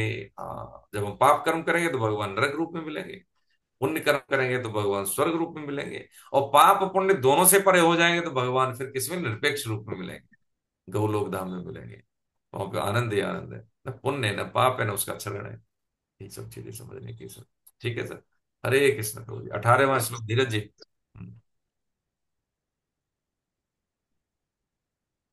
हरे कृष्ण। हरे कृष्ण प्रभु जी। हाँ, हरे कृष्ण, 18वां श्लोक। हाँ, संबंध पढ़ता हूँ। हाँ जी बोलिए। पूर्व श्लोक में वर्णित उत्तम पुरुष के साथ अपनी एकता बताकर हम्म। अब भगवान उस उत्तम पुरुष का खुलासा करते हैं, हम्म। अर्थात अत्यंत गोपनीय रहस्य प्रकट करते हैं। हम्म। यस्मात्क्षरमतीतो अहम क्षरादपि चोत्तमः अतोऽस्मि लोके वेदे च प्रथितः हम्म, पुरुषोत्तम। कारण कि मैं शर से अतीत हूँ, हम्म, अक्षर से भी उत्तम हूँ, हम्म, इसीलिए लोक में और वेद में पुरुषोत्तम नाम से प्रसिद्ध हूँ। हम्म, तो भगवान कह रहे हैं कि मैं नासवान से भी अतीत हूँ, हम्म, और जो अविनाशी है उससे हम्म, भी उत्तम हम्म, हूँ। हम्म, तो दो ही प्रकार के पुरुष अभी जो हमने समझा है, क्षर और अक्षर है। हम्म, तो उनसे भी उत्तम कौन है? तो हम्म, जो वेदों में या जिनको ज्ञान हो चुका है, उनके हिसाब से जो भगवान है वो पुरुषोत्तम है। मतलब अक्षर और अक्षर दोनों से भी उत्तम कौन है? पुरुषोत्तम। अब वो कौन है? वो भगवान है। और सभी वेद पुराण जो इसमें लिखा है ना, लोके, लोके का जो हम्म, मतलब हम्म, अर्थ है, वो वही पुराण स्मृति जो पुराने शास्त्र हैं हम्म, उनके हिसाब से जो शुद्ध ज्ञान हम्म, बताया गया है, हम्म, उसी में भगवान को पुरुषोत्तम कहा गया है, जो शर और अक्षर दोनों हम्म। से ही उत्तम। हरे कृष्ण प्रभु जी। हरे कृष्ण। बहुत बढ़िया। देखिए इसमें जो 18वें श्लोक में क्या कह रहे हैं, कारण कि मैं क्षर से अतीत हूं, इसमें क्या बता रहे हैं, तुलना कर रहे हैं, कंपेयर कर रहे हैं, किसमें, क्षर अक्षर और इनसे भी परे, जैसे उत्तम और पुरुषोत्तम। पुरुषोत्तम का मतलब समझा रहे हैं कि मैं क्यों पुरुषोत्तम हूं। देखिए क्षर को भगवान ने अपना ही स्वभाव बताया, जो नासवान है मेरा ही स्वभाव है, मेरे ही माया है। और जो अक्षर है यानी जीवात्मा, ये उत्तम है, क्षर से उत्तम है। ठीक है। लेकिन इससे भी जो उत्तम है वो क्या है, इससे भी उत्तम कौन सा, परमात्मा, जिसको पुरुषोत्तम कहा है। सामान्य भाषा में समझ रहे हैं क्यों उत्तम है। देखो जीवात्मा जब आत्मा निर्विकार हो जाती है, तब भी आत्मा और परमात्मा में डिफरेंस क्या है, क्योंकि भगवान ने अनंत सृष्टियों की रचना की, लेकिन फिर भी वो निर्लिप्त है, इसलिए वो उत्तम है। जो स्वभाव जो गुण उनका है वो हमारा नहीं है। हाँ माना कि तरंग या बूंद सागर की है, लेकिन सागर के डीएनए में और उसके डीएनए में समानता है, मान ली, लेकिन बूंद से सागर नहीं बन सकता, लाखों करोड़ों से। ठीक है। अस्तित्व उसका सागर से ही है, सागर के बिना उसका कोई अस्तित्व नहीं है। ऐसे ही परमात्मा के बिना किसी भी कण का भी जो भी हमें दिख रहा है उसका कोई अस्तित्व नहीं है। अब इसको शब्दों के माध्यम से हम नहीं जान सकते, बुद्धि के माध्यम से हम नहीं जान सकते। यदि हमने मान लिया श्रद्धा और विश्वास से, तो हम इस बात को समझ सकते हैं। एक बार क्या हुआ, एक ये उपनिषदीय प्रसंग है, उपनिषद में ही है ये, कि एक राजा था और उसका एक बेटा था।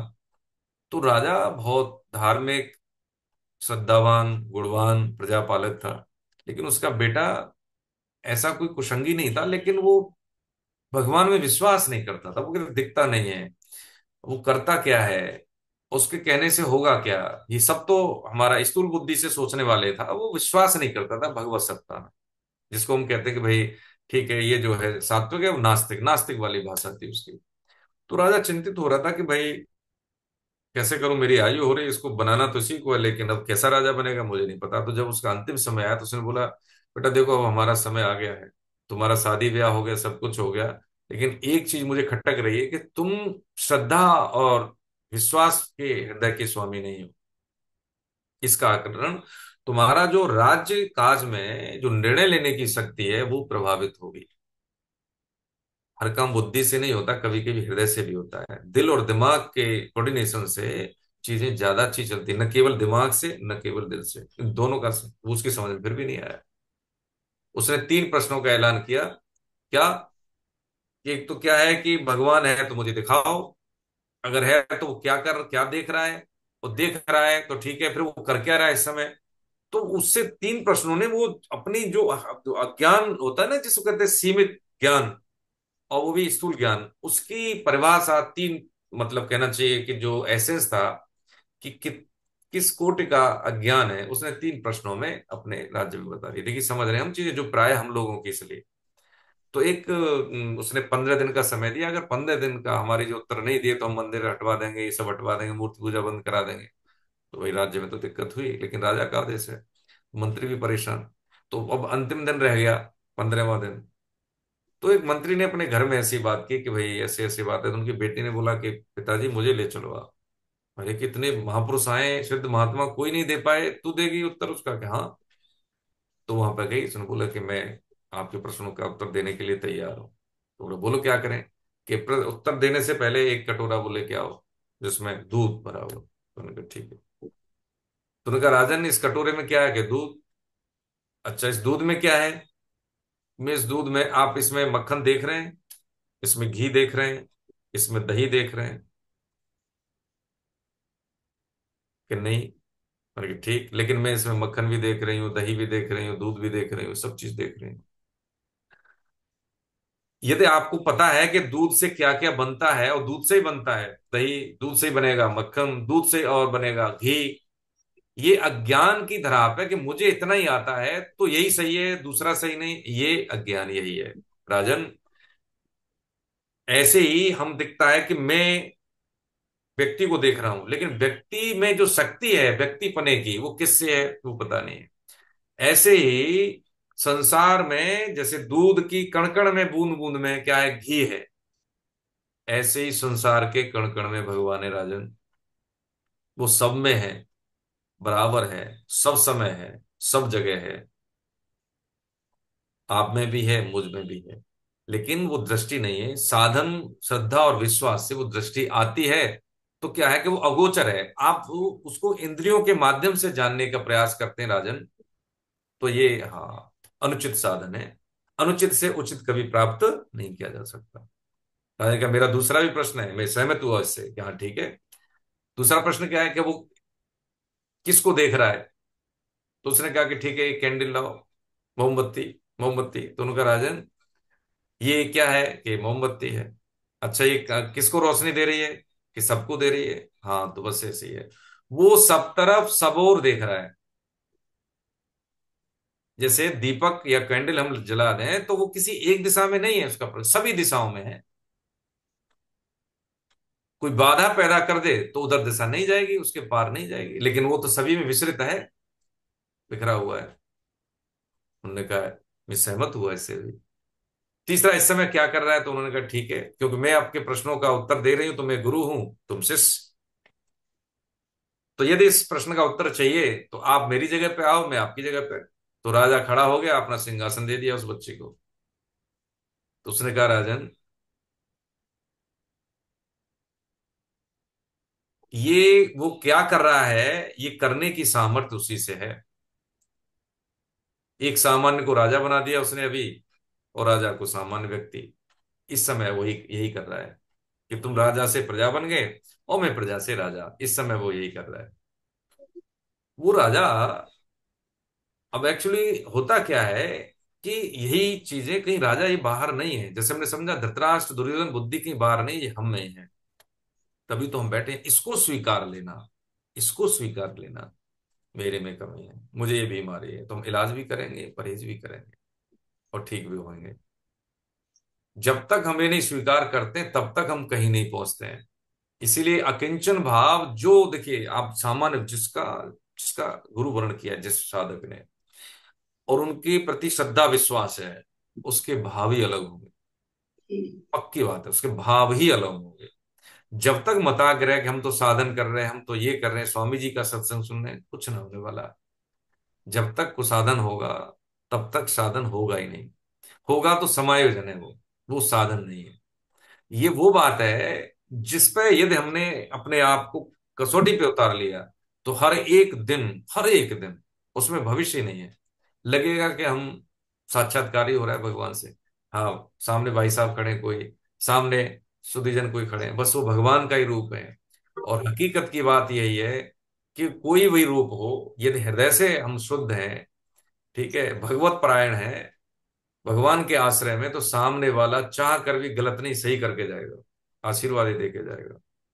और महापुरुषों का संग तो मिलता रहेगा। ये बोनस की लाइफ है। फिर बोनस की लाइफ, अभी क्या करते हैं हम? भय में रहते हैं और आशंका युक्त व्यवहार करते हैं कि ऐसी उम्र होगी तो हम ऐसे करेंगे, ये तो आएगा, सुख दुख आएगा ही आएगा। तीसरी अवस्था तो हम क्या करते हैं? बाधक बना देते हैं। इसलिए स्वामी जी ने कहा, कई सिद्ध महापुरुषों ने भी यही कहा है। स्वामी जी का जो देखो 25-30 मिनट का जो सत्संग होता है, उसमें कोई भी बात ऐसी नहीं होती जो बिना प्रभावशाली हो। हर एक शब्द का एक अर्थ होता है। तो अब जैसे कि मैं आपकी सेवा में उपस्थित होता हूँ, हमें कुछ आता थोड़ी है, देव कुछ नहीं आता, मैं उसको लॉन्ग हैंड लिखता हूँ, लॉन्ग हैंड लिख लेता हूँ ऐसे करके। एक श्लोक बोलेंगे उसी पे वो, तो जैसे हम महीनों से सुन रहे हैं, तो पूरी गीता का कोई ना कोई श्लोक कहीं ना कहीं उसकी रिलीवेंसी हो जाती है ना। वो फिर मैं आपकी सेवा में हम तो क्या है, हमें कुछ आता थोड़ी, हम तो मतलब आप जैसे संघ के प्रताप से थोड़ा बहुत बोल लेते हैं, जो भी उल्टा पुल्टा, बाकी तो आप झेलते ही हैं। हमें ऐसा क्या आता है, ना बोलने का तरीका, ना कोई साधन। हाँ, गुरु कृपा है, इतना जरूर कहेंगे, इसमें मुझे पूरी ठसक है, पूरा विश्वास है कि ऐसे सिद्ध महापुरुषों का आशीर्वाद मिलना और शिष्य रूप में स्वीकार कर लेना, और ये कह देना कि मैं हूं, बस तू ये कर ले, ये तो देखो जी भगवान की साक्षात कृपा है जो गुरु रूप में बरसती है। यही निवेदन है। लोक में और वेद में पुरुषोत्तम प्रसिद्ध हूं, ये भगवान का रहस्य जानने की जो क्षमता न शब्दों में है, न किसी साधन में, ये सिर्फ विश्वास में है। जो घटते हैं, माता जी कुछ कह रही है, धनेश्वरी मैडम, हाँ, हैंड रेज कर रही है जी, बताएं, अपने आप को अनम्यूट कर लें। जी। सर, आपने जो ये कहा कि गीता का हर श्लोक एक दूसरे से रेलिवेंट है और एक दूसरे, ये बात तो सही है।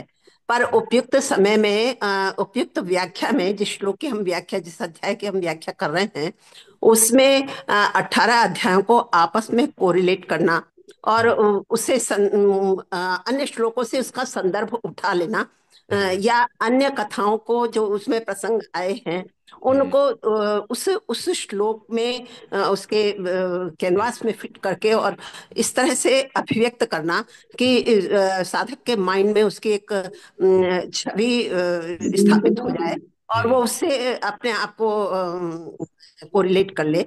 ये बहुत एक आचार्य की बहुत बड़ी कुशलता होती है।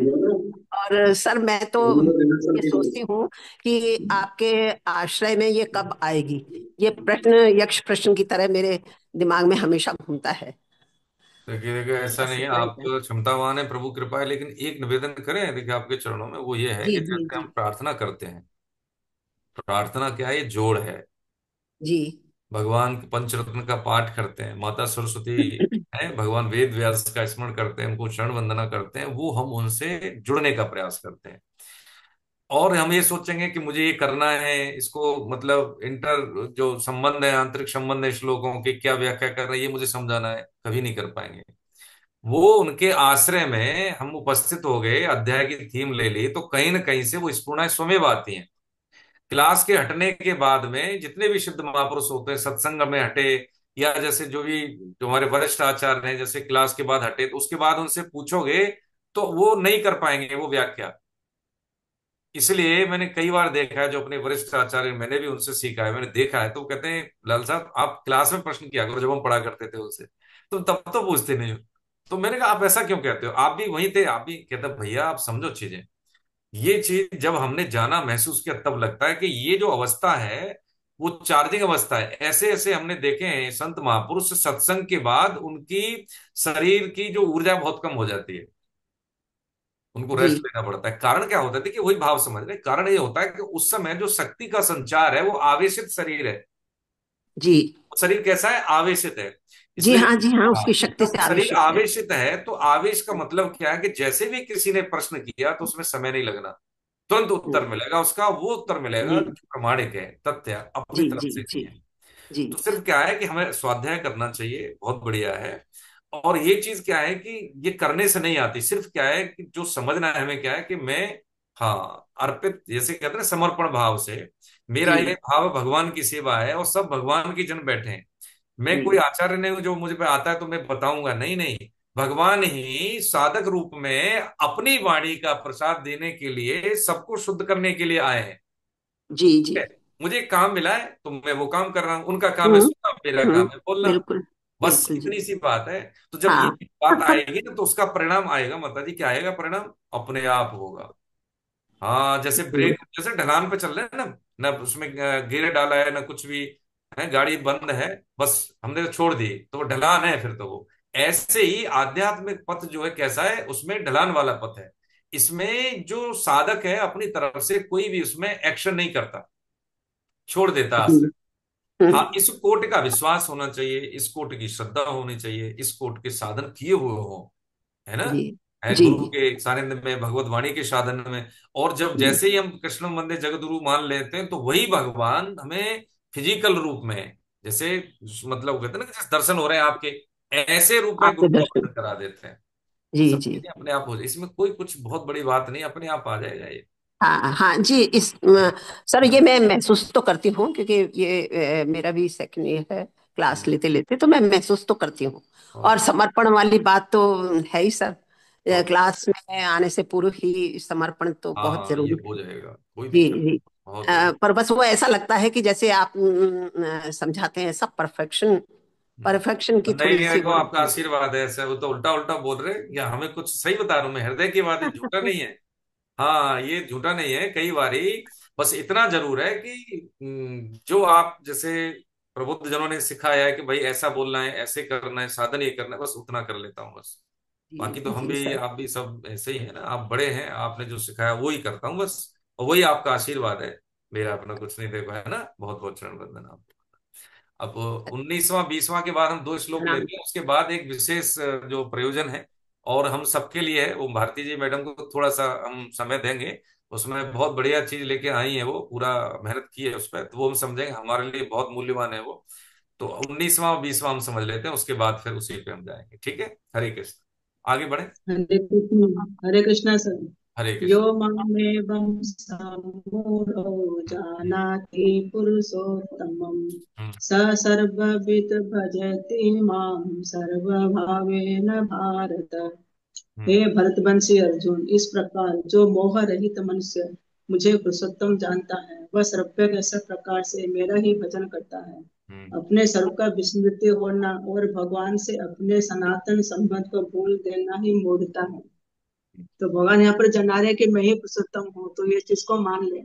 अगर भानुपति इसको, अगर हमको, हम तो तुझे वेद भी बोलता है इनका कोई अनादि है, इनका कोई अंत नहीं है, लेकिन भानुपति तो कुछ भी नहीं जानता, तो उसको मान ले। अगर मान लेगा तो मन से, तो मति रति और गति, अगर हम्म, मान लेगा तो इसमें मेरे में रति होने लग जाएगी। जब मेरे में रति होगी, तो भगवान ने नवदा भक्ति में भी बोले हैं, दूसरे रति मम कथा प्रसंगा, तो इसमें रति विशेष है। हम्म, कथा तो सुनते हैं, लेकिन रति के साथ मन के उसको हाँ, विश्वास श्रद्धा के साथ सुनेंगे, तो वही अपना हम्म, आगे में क्या गति प्रदान कर देगा, मति रति और गति। उसके बाद हम फिर अपने लक्ष्य की ओर हम आगे अग्रसर होंगे। भारत में जो मेरे को इस भाव से भजता हो, मेरे को संपूर्ण रूप से जान जाता है। जैसे वाल्मीकि जी पहले रामायण लिख दिए, राम को आने के पहले, तो वो पूरा रामायण लिख दे के भगवान यही लीला करेंगे। तो भगवान जब वाल्मीकि जी से मिले, तो भगवान भी वो चीज बोले हैं, तुम त्रिकाल दर्शी मुनिनाथ, विश्व बदर में तुम्हारे हाथ। जैसे बेर आपके हाथ में है, ऐसा संसार पूरा आपके हाथ में है। तो भगवान जैसे भाव से बसते हो, तो भगवान का बसते बसते भगवान को भी क्या करेंगे क्या नहीं करेंगे, हम्म, उनको सब वो जानने लग जाते हैं। इसे भानु तो मान ले, और मैं पुरुषोत्तम हूँ, ये भगवान अपने आप को अपने आप जना रहे हैं, तो मान ले इस चीज को। और हम्म। हर क्षण हर कर्म करते हुए मेरा स्मरण कर। हरे कृष्णा से। हरे कृष्ण, बहुत बड़ी, देखिए यहाँ पे जो प्रसंग भी है इस श्लोक की व्याख्या में आप देखेंगे कि यो मामेवम सम्मूढ़ो, हे भरतवंशी अर्जुन, इस प्रकार जो मोह रहित मनुष्य मुझे पुरुषोत्तम जानता है, वह सर्वज्ञ सब प्रकार से मेरा ही भजन करता है ना। मेरा ही भजन करता है का मतलब क्या है कि उसके लिए फिर सब एक ही विभाग हो गया ना, है ना। देखिए इसमें एक साहित्यकार ने कहा है, एक लाइन है, तो वो निवेदन करूं कि बड़े नादान है आप, है ना, बड़े नादान है आप, जो जमाने में भी वफा खोजते हैं। बड़े नादान है आप, जो जमाने में भी वफा खोजते हैं, और जहर की बोतल में दवा खोजते हैं।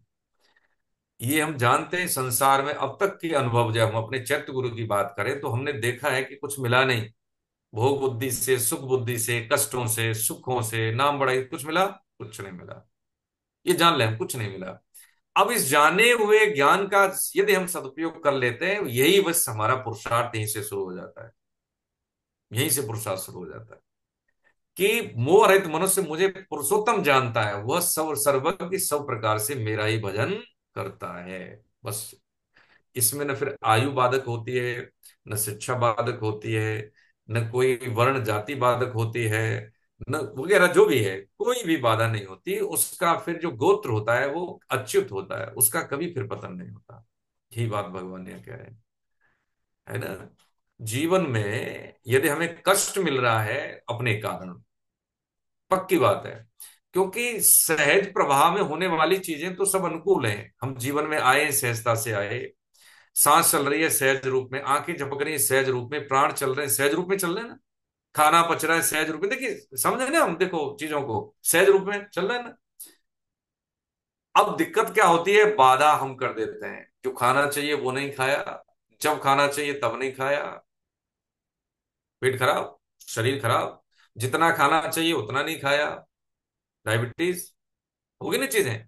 जितना सोचना चाहिए उतना नहीं सोचा, समय पे सोचना चाहिए तब नहीं सोचा, हाइपरटेंशन, तनाव, स्ट्रेस, यही तो चीजें। तो जो हम करते हैं अपने, किसके कारण, भोग बुद्धि के कारण, सुख बुद्धि के कारण, तो जो मिलता है नहीं, बुरा अपने से होता है, अच्छा भगवान से स्वतः ही हो ही रहा है, वो स्वतः हो रहा है, ये बात समझने की है। तो जो जो स्वतः हो रहा है, उस स्वतः होने के विज्ञान को समझते हुए जीवन में हम उसको क्या कर लेते हैं, सहज रूप में स्वीकार कर लेते हैं। उसी को कह देते हैं सात्विकी वृत्ति, सहज स्वभाव। ठीक है, सहज स्वभाव। अब पूरा ज्ञान इकट्ठा करें, सुबह से लेकर शाम तक इकट्ठा करें, हैं।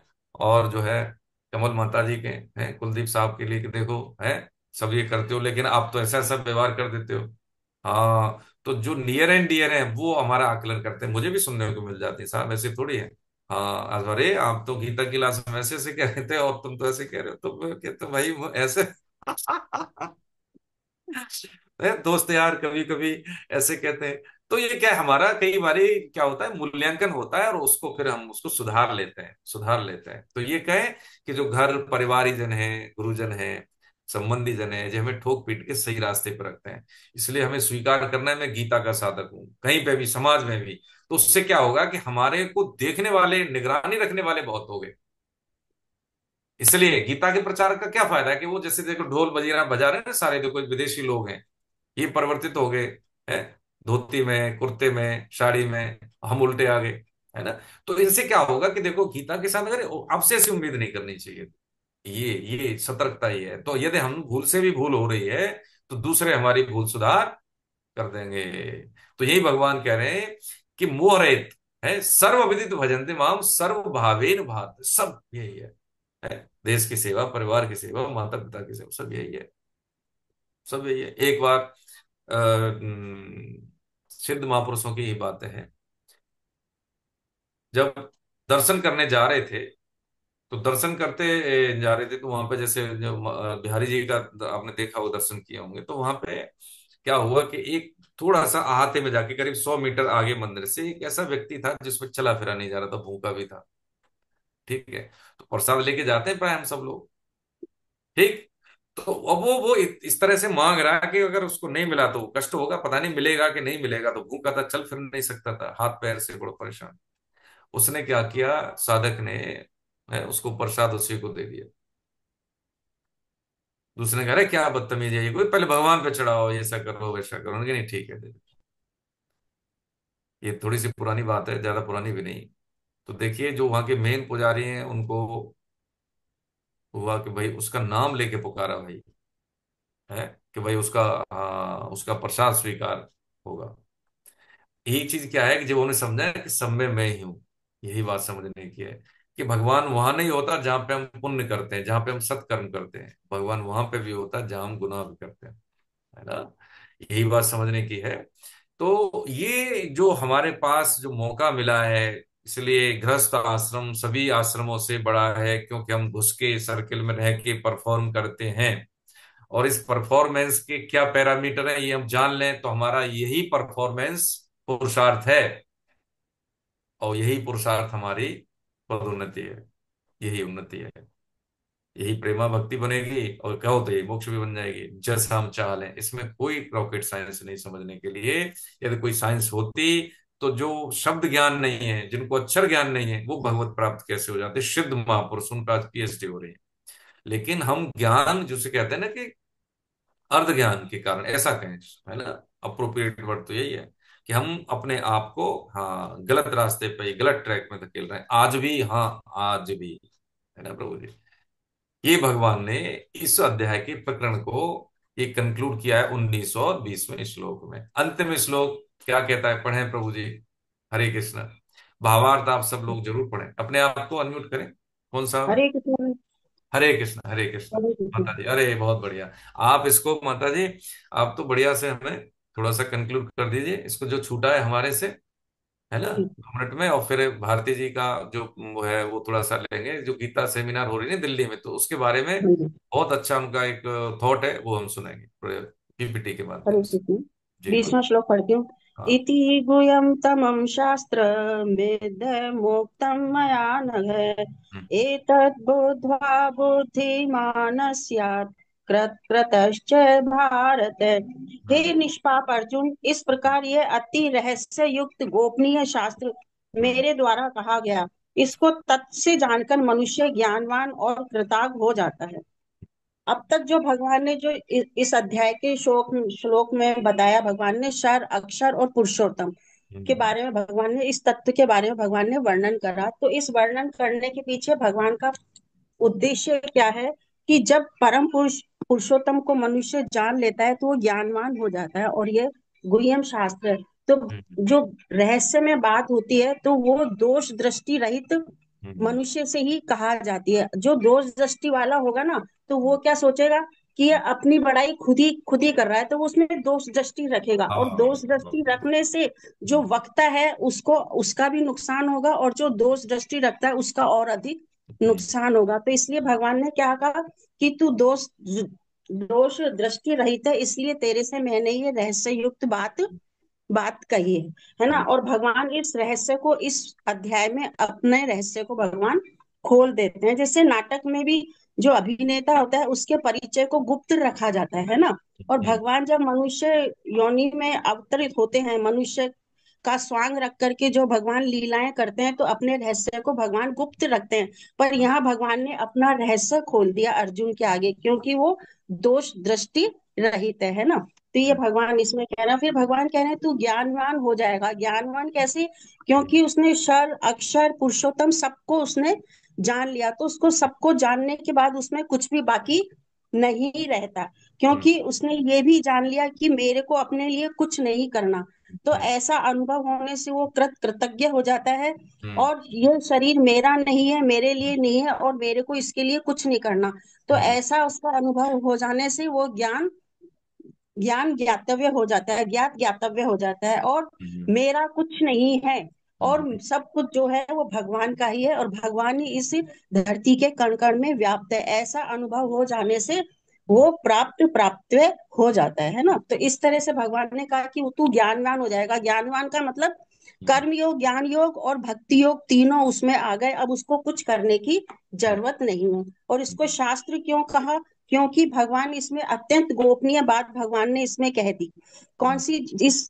इस वाले अध्याय में, जो कि वेदों शास्त्रों में भी संसार का वर्णन, प्रकृति का वर्णन, और संसार की वास्तविकता, जीव का वर्णन, और भगवान के प्रभाव का और भगवान का वर्णन सब हम्म। वेदों शास्त्रों में मिलता है। वो सारी बातों को कंक्लूड करके भगवान ने इस वाले अध्याय में कह दिया। इसलिए इस अध्याय को शास्त्र भी कहा, और भगवान ने अपने बारे में भी बता दिया, इसलिए इसको पुरुषोत्तम कहा इसको। और बहुत। भगवान ने कहा मैं वेदों में पुरुषोत्तम नाम से जाना जाता हूँ। हरे कृष्ण। हरे कृष्ण, बहुत सुंदर व्याख्या, बहुत बहुत वंदन प्रणाम आपको। देखिए माता जी ने बहुत अच्छा, ये जो अध्याय है का जो थीम है, जो इसकी अवधारणा हमने समझी, वो यही समझी कि जब ये हम समझ लेते हैं, बोध हो जाता है। क्या बोध हो जाता है? कि क्या? कि भगवान ही सर्वस्व है, उन्हीं का एक प्रताप है। हम में भी जो बोलने की, समझने की, करने की शक्ति है, वो उन्हीं से है। तो जब ये बोध होने के बाद में, तो उसको सुख दुख, पुण्य पाप, मान अपमान, सुख कष्ट, है ना, अनुकूलता प्रतिकूलता, सबसे परे हो जाता है। उसको कोई भी ये सांसारिक जो हम सोचते हैं वो उसको दोष नहीं लगता। उसकी तीसरी अवस्था हो जाती है ना। जैसे पिक्चर में दिख रहा है ना, भगवान से जो आश्रय है, जैसे पैरों में लिपटा हुआ जीव हमारा ही प्रतिनिधित्व कर रहे हैं साधकों का, तो उसका कभी पतन होता नहीं है ना। पुरुषोत्तम का मतलब यही समझा हमने कि क्षर अक्षर से जो अक्षरोत्तम, और इससे भी कौन है, मैं आगे हूं, यानी मैं पुरुषोत्तम हूं, नहीं उस उत्तम से भी उत्तम, यानी पुरुषोत्तम हूं। ठीक है। जब ये भाव हम समझ लेते हैं भगवान के प्रति, हमारी धारणा कैसी है पुरुषोत्तम के प्रति, जैसे माता जी ने कहा कि इसमें क्या है, अत्यंत गोपनीय शास्त्र। गोपनीय का मतलब यह है कि वो रहस्य, मतलब अपात्र को, जो पात्र नहीं उसको बता दें तो वो उसको क्या समझेगा, नाम बढ़ाई। लेकिन तू पात्र है, साधक को पात्र, अपने आप को पात्र समझ के भगवान के द्वारा कही हुई बातों को बिना किसी बाधा के हृदय में स्वीकार कर लेना। तो इस स्वीकारता से आगे क्या है, ये सहिष्णुता है, इसी को कहते हैं स्वीकार्यता, सहिष्णुता। ठीक है, जैसे ही स्वीकार्यता आ गई तो सहिष्णुता आ जाएगी, सहिष्णुता आने के बाद में फिर तो क्या है कि हाँ, भक्ति का जो फलन है वो फिर भक्ति करनी नहीं होती, होती होती है फिर। एक तो होता है करना, एक होता है होना, और होने के बाद है फिर है। देखिए जो शास्त्रीय भाषा जो क्रम है सिद्ध महापुरुषों का, एक तो होता है करना, करते हैं तो होता है, एक होता है होना, हो रहा है, नाम जब हम कर रहे हैं, होता नहीं फिर भी कर रहे हैं, चलो। फिर क्या होता है, करने से फिर होना होगा, और जब होने होने से क्या होता है, जो है वही घटित होगा। है का मतलब है ईश्वर से है। हाँ, यही बस, इस आज हम यही विराम लेते हैं। ओम तत्सदिति श्रीमद् भगवद गीता उपनिषत्सु ब्रह्म विद्यायाम योग शास्त्रे श्री कृष्ण अर्जुन संवादे पुरुषोत्तम योगो नाम पंचदशोध्याय। हरे कृष्ण। ठीक है, अब मैं मैडम भारती जी से बोलूंगा, इसको मैं स्टॉप कर देता हूँ, इस स्क्रीन को। आप सबसे निवेदन है कि इस बात को हम समझे, इस पर बहुत मेहनत हुई है सभी की, है ना। निधि जी हैंड रेस कर रही है, मैं आपको क्या बताएं मैडम। को होस्ट बना दीजिए उनको भी, फिर मेरे अच्छा, को और उनको। मैं बना रहा हूँ, अभी बना रहा हूँ अच्छा। दोस्त। एक सेकंड, मैंने आपको तो बना दिया था। चल वो प्रेजेंटेशन शेयर कर देंगी। अच्छा अच्छा, मैं ठीक। तब तक सर आप थोड़ा सा अगर बता दें तो फिर मैं उसके आगे शुरू कर लूंगी। हाँ, मैं बस अभी बता रहा हूँ। ठीक है, मैं कोस्ट बना दिया मैंने उनको, ठीक है। जी। देखिए आज का जो हमारा जो पीपीटी है, ये मैडम शेयर कर रही है, इसका मतलब ये है कि हम जान गए चीजों को। ठीक है, हम गीता की उपयोगिता को समझ गए, हम इसके लाभ समझ गए, मेरे जीवन में ये घटित हो रहा है, दूसरों के जीवन में घटित हो, ये मैं चाह रहा हूं, तो इस चाहने को पाने के लिए मैं किस अप्रोच का सहारा लूं। जो मेरी चाहना है, वो चाहना को पाना है, तो चाहना और पाने के बीच का जो गैप है उसको कैसे, तो ये जो पीपीटी है, ये माध्यम है कि हम कैसे लोगों तक पहुंचे, है ना। जैसे हम बच्चे को देते हैं ना कि शुरुआत में, चलो एलकेजी में जाएगा तो तुम्हें टॉफी देंगे, खिलौने देंगे, जाओ वहां पे बेटा खेल होता है, जैसे मस्ती यहाँ करते हो वैसे में मस्ती होती है, शुरू में यही वो सब होता है। लेकिन उद्देश्य क्या होता है वहाँ एलकेजी वालों का, प्ले स्कूल वालों का, कि बेटा हाँ ठीक है, धीरे धीरे तुझे उस मोटे बस्ते के लिए, भारी बस्ते के लिए भी तैयार करना है अल्टीमेटली। तभी वो अपने जीवन को समझ पाएगा, पुरुषार्थ कर पाएगा। तो यही जो साधक है वो क्या है, भी कच्चा साधक है, उसको स्थूल चीजें समझ आ रही है, जैसे छोटे बच्चे को एलकेजी में आती है टॉफी, खिलौने, बस उसको यही है, उसको यही बताना है हमें कि भाई इससे तुम्हें कोई घाटा नहीं होना है। गीता तुम्हारे व्यक्तित्व का, स्वास्थ्य का, स्वभाव का और हमारी जिम्मेदारियों का बेहतरी से वहन करना, बेहतरी से निभाना, बिना किसी डिप्रेशन के, बिना किसी कष्ट के, और जो भी चुनौती आएगी उस चुनौतियों का बेहतर हम आकलन करके उसमें परफॉर्म कर पाएंगे, ये चीज देगी। विशेष करके क्या, मेट्रो सिटी में समय कम होता है, ट्रैफिक में ज्यादा समय लगता है, चिड़चिड़ापन होता है, घर में कोई काम बता देते हैं तो लोग फैल जाते हैं कि हम क्या करें, बताओ कितना करें, पति पत्नी में नहीं बनती, माँ बाप और बच्चों में नहीं बनती, संबंधियों की तो बात छोड़ो, जरा सा हो गया तो लोग जाते नहीं एक दूसरे के यहाँ, फोन भी नहीं करते हैं। हाँ, कब करेंगे, हाँ जो हमारी हाँ में हाँ मिला दे, चाहे वो कुसंगी है, चाहे वो सही कहे या गलत कहे, परिवार टूट रहे हैं, है ना, शादियां नहीं चल रही। अब हम कहाँ पहुंचेंगे, अब बताइए, पत्नी साथ नहीं है, पति साथ नहीं है, बच्चे साथ नहीं है, संबंधी साथ नहीं है, जो अपने खास थे वो साथ नहीं है, जो रोक टोक करने वाले थे, ठोक पीट के ठीक करने वाले थे, उनसे हम संबंध तोड़ लिए, तो क्या करेंगे, हाँ, कटी पतंग की तरह कहीं ना कहीं जाके गिर जाएंगे। पतंग ऊंची तभी उड़ती है जब उसको नियंत्रण करने वाला कोई है, दाएं बाएं से उसको सीधे ऊंचाई पे ले जाने वाला है। यदि पतंग सोच ले कि मैं तो कट जाऊंगी तब ज्यादा सुरक्षित हूँ और बहुत ऊंची जाऊंगी, तो उसकी गलत फहमी है, बहुत बड़ी गलत फहमी है।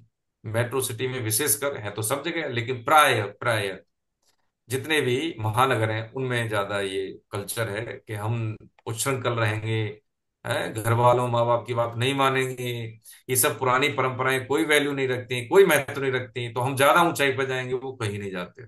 शारीरिक, मानसिक, बौद्धिक है, और जो इतना भी कह सकते हैं कि किसी मतलब के नहीं रहते वो बच्चे। व्यक्तित्व बेकार हो जाता है, आभा उनकी क्षीण हो जाती है, जीवन खराब हो जाता है, व्यक्तिगत लाइफ नहीं रहती किसी मतलब की। धन, धन का मतलब क्या, किसी मतलब के नहीं होते। दूसरों को क्या दान करेंगे, अपना ही हम नहीं कर पाते भरण पोषण। तो इन सभी चीजों को इस पीपीटी में समेटा है, और इसी को ध्यान में रखते हुए, केवल और केवल उस तबके को ध्यान में रखते हुए जो अभी हमारी बात को नहीं सुनता, तो कैसे सुनेगा, हमारे क्या मानक होंगे, क्या अप्रोचेस होंगी, वही सब इसमें शेयर करेंगे, ताकि हम उन लोगों को जोड़ सकें, उस पीढ़ी को एक जगह ला सकें, उस छत के नीचे ला सकें, कि वो बैठने के बाद जब वो जाए तो भीगते होते हुए भी वो भीगे नहीं है, परेशानियों की धूप लगे लेकिन फिर भी वो विचलित ना हो। ऐसी सामर्थ्य हमारे ग्रंथों में है, और उसको हम दे भी सकते हैं। बस यही मैडम बताना चाह रही है। ठीक है मैम, हरे कृष्ण। हाँ, कंटिन्यू जी कर। जी सर। हरे कृष्णा। सबसे पहले आदरणीय जीलाल सर और सभी सुधीजनों को बहुत बहुत प्रणाम। आप सब अभी तक जानते होंगे कि 21 दिसंबर 2025 को हम भगवत गीता राष्ट्रीय सम्मेलन, ये ना सिर्फ एक सेमिनार है, ये एक सम्मेलन है और राष्ट्रीय स्तर पर है, जो कि दिल्ली में आयोजित होने जा रहा है। और ये हमारा गीता परिचय अभियान की तरफ से एक ऐतिहासिक कदम रहेगा। हमारा मुख्य उद्देश्य है गीता जी के अमृत संदेश को विशेषकर युवा पीढ़ी तक पहुंचाना। सर भी शुरू से इस क्लास में हम सबको बताते आए हैं कि 4 साधनों में से एक साधन है गीता जी के संदेश से लोगों को जोड़ना। तो हम सबके लिए ये बहुत सुंदर अवसर है कि क्या हम सब भी और साधकों को इस अभियान के साथ जोड़ सकते हैं, जो कि 21 दिसंबर को होने जा रहा है। मैं सबसे पहले तो आभारी हूँ कि आज की क्लास में आपने हमें अपने विचार साझा करने का अवसर दिया। मेरे साथ आयोजन समिति के दो बहुत ही महत्वपूर्ण सदस्य जो कि कोर ग्रुप में है, निधि जी और हेमकेश जी, वो भी जुड़े हुए हैं। और आयोजन समिति की ओर से मैं एक संक्षेप में ये सम्मेलन की रूपरेखा लेकर आप तक प्रस्तुत करना चाहूंगी। तो हम चलते हैं कि हमारा आज का मुख्य उद्देश्य क्या है। हम 4 विषयों पर आपसे चर्चा करना चाहेंगे। इस सम्मेलन का उद्देश्य, इस पूरे कार्यक्रम की उच्च स्तरीय शेड्यूल क्या है, सोशल मीडिया में हमारी प्रचार योजना, और हमें आपसे अपेक्षित सहयोग जो चाहिए होगा 2 एरियाज में, जो कि रजिस्ट्रेशन अभियान और सब्सक्राइबर ड्राइव। इसके बारे में हम अभी डिटेल में आपसे चर्चा करेंगे, और अंत में आपके कुछ प्रश्न और सुझाव होंगे तो उसका हमें बहुत स्वागत रहेगा, वो आपसे सुनना चाहेंगे। तो चलते हैं, हमारा उद्देश्य क्या है, ये अभियान का मुख्य हमारे दिमाग में क्या उद्देश्य रहा। हम सभी का एक ही साझा उद्देश्य है, भगवत गीता के दिव्य संदेश को जन जन तक पहुंचाना। और इस सम्मेलन का उद्देश्य भी मूल रूप से यही है कि हम गीता परिचय अभियान को राष्ट्रीय स्तर पर एक सशक्त आंदोलन के रूप में आगे बढ़ाएं। इस सम्मेलन का उद्देश्य है युवाओं को जीवन के वास्तविक उद्देश्य से जोड़ना, जो कि आज का युवा काफी भटक गया है। उसमें तनाव बहुत है, प्रतिस्पर्धा बहुत है, और वो संकटों से जूझ रहा है। क्या गीता उनके स्पष्ट मार्गदर्शन दे सकती है?